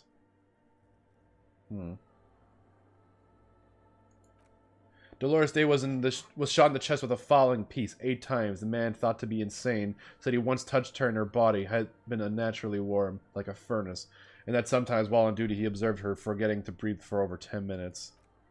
The inhuman quality was witnessed by many others as well, glowing lungs and all. It is commonly attributed to mass hysteria and religious psychology. Oh, there you go. Was there something terrifying about her? Terrifying is a term too emotionally charged for your semantic memory, or what remains of it, but although she is often considered to be the greatest human being to ever live, there was something ominous about Dolores Day, constantly surrounded by her terriers.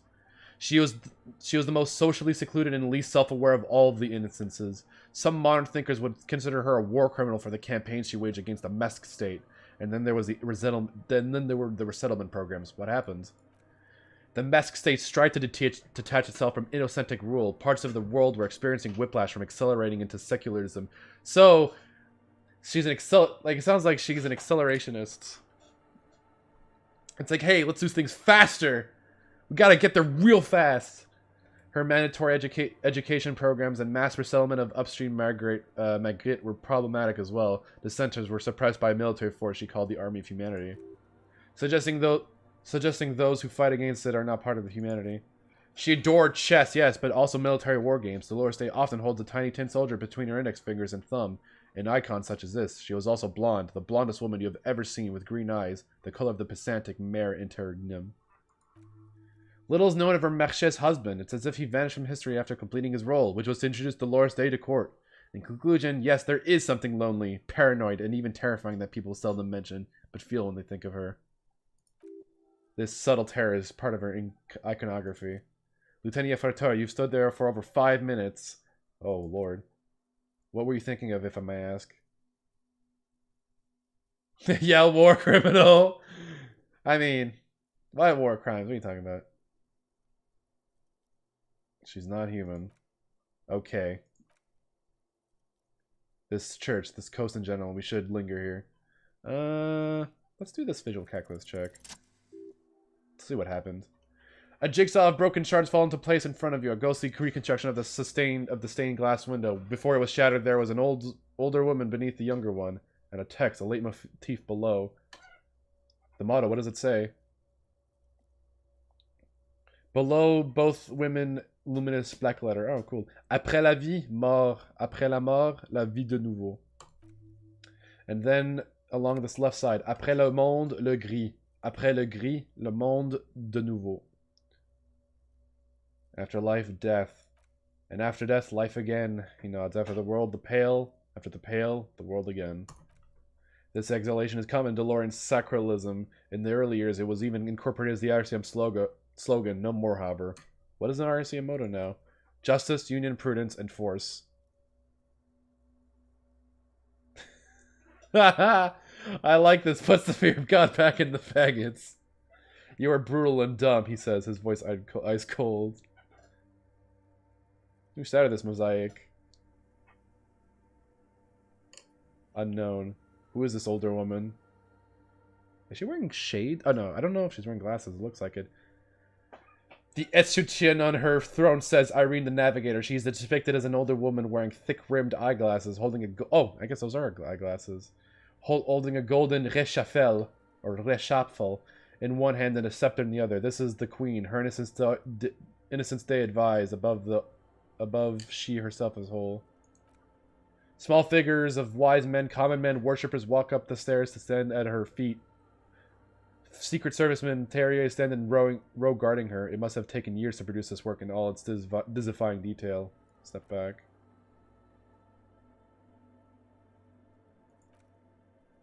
The old woman in the village was right, he looks. This must be the DeLorean Church of Humanity in Martinez, or the small Pinewood Church in some records. You know of the place? It's a minor landmark, not easy to find. Most maps misplace it. He lowers his voice. It was built not long after Revachot's founding, 300 or so years by first-generation settlers.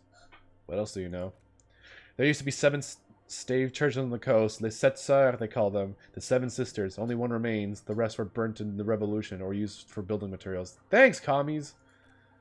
We should be respectful here, although the building appears to be deserted. I do not believe we'll find the instigator here. Is that your GF? Maybe. Kim, are you a follower of DeLoreanism? Yes, we all are. Her name, body, and rule are synonymous with humanism. The laws we enforce are DeLorean origins.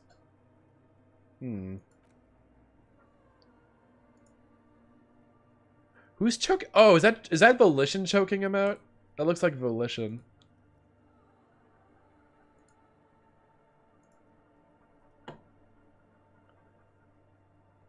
I'm glad there was a fucking Last of Us header for that.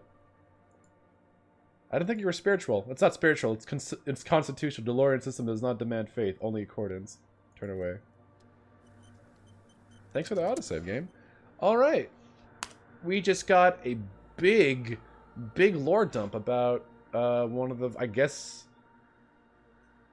basically the founding members of like how the world works, and then those commies tried to ruin it, and then the coalition's like, nah, fuck you. Who took a big dump? What do you mean big dump? I don't know.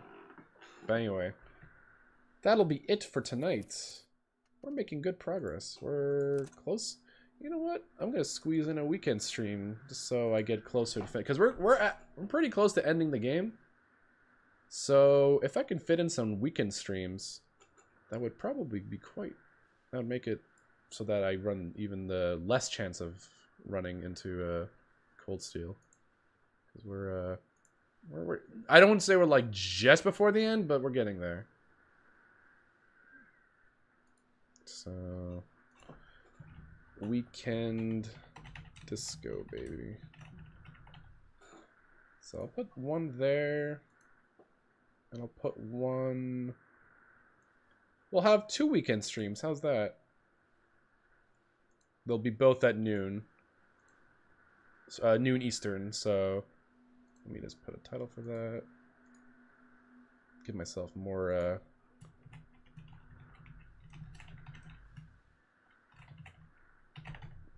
Oh, Babby B. Fuck it. Let's go Babby B. Both at noon. Is that too early for you? Or does that... Wait, no, there's no cup stuff, is there? No. Unless they just forgot to put it on the schedule. No, it's gonna be... It's next Friday. Oh! Shit. Wait, what day? Okay, what day is it happening? Saturday or Sunday? I just need to know. I'll move it, worst case. I can park bars about that. That's right, the draw. I think it's Sunday? I can ask bars quickly. Sunday. Yeah.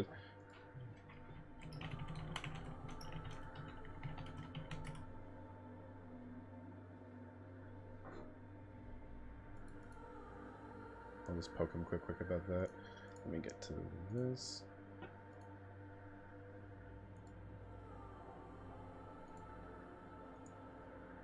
Slug. Okay, so Boris doesn't know.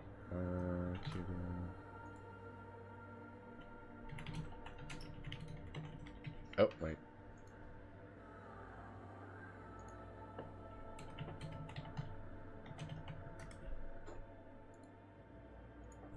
So I think it's going to be at noon. So yeah, Saturday will be 12 to 2 noon, 12 to 2. Sunday, I'll just ask. I'm asking the person who would know what time it's going to be at. I can move that down. Worst case. You know what? I'll move that down just in case. So it'll be one. It'll be 1 this time. 1 to 3. Beautiful. Okay. All right. So thank you for tuning in on this fine Thursday and now Friday evening. I booked 2 weekend slots. Saturday will be from 12 to 2 Eastern Standard Time, and Sunday will be from 1 to 3 Eastern Standard Time. So if you're around then, be sure to tune in. And if you're not, I'll be live Tuesday, same time, same place, 10 o'clock Eastern Standard. I hope you guys have a wonderful evening. I'll see you guys soon. Stay healthy, stay safe, and have a good evening, everyone.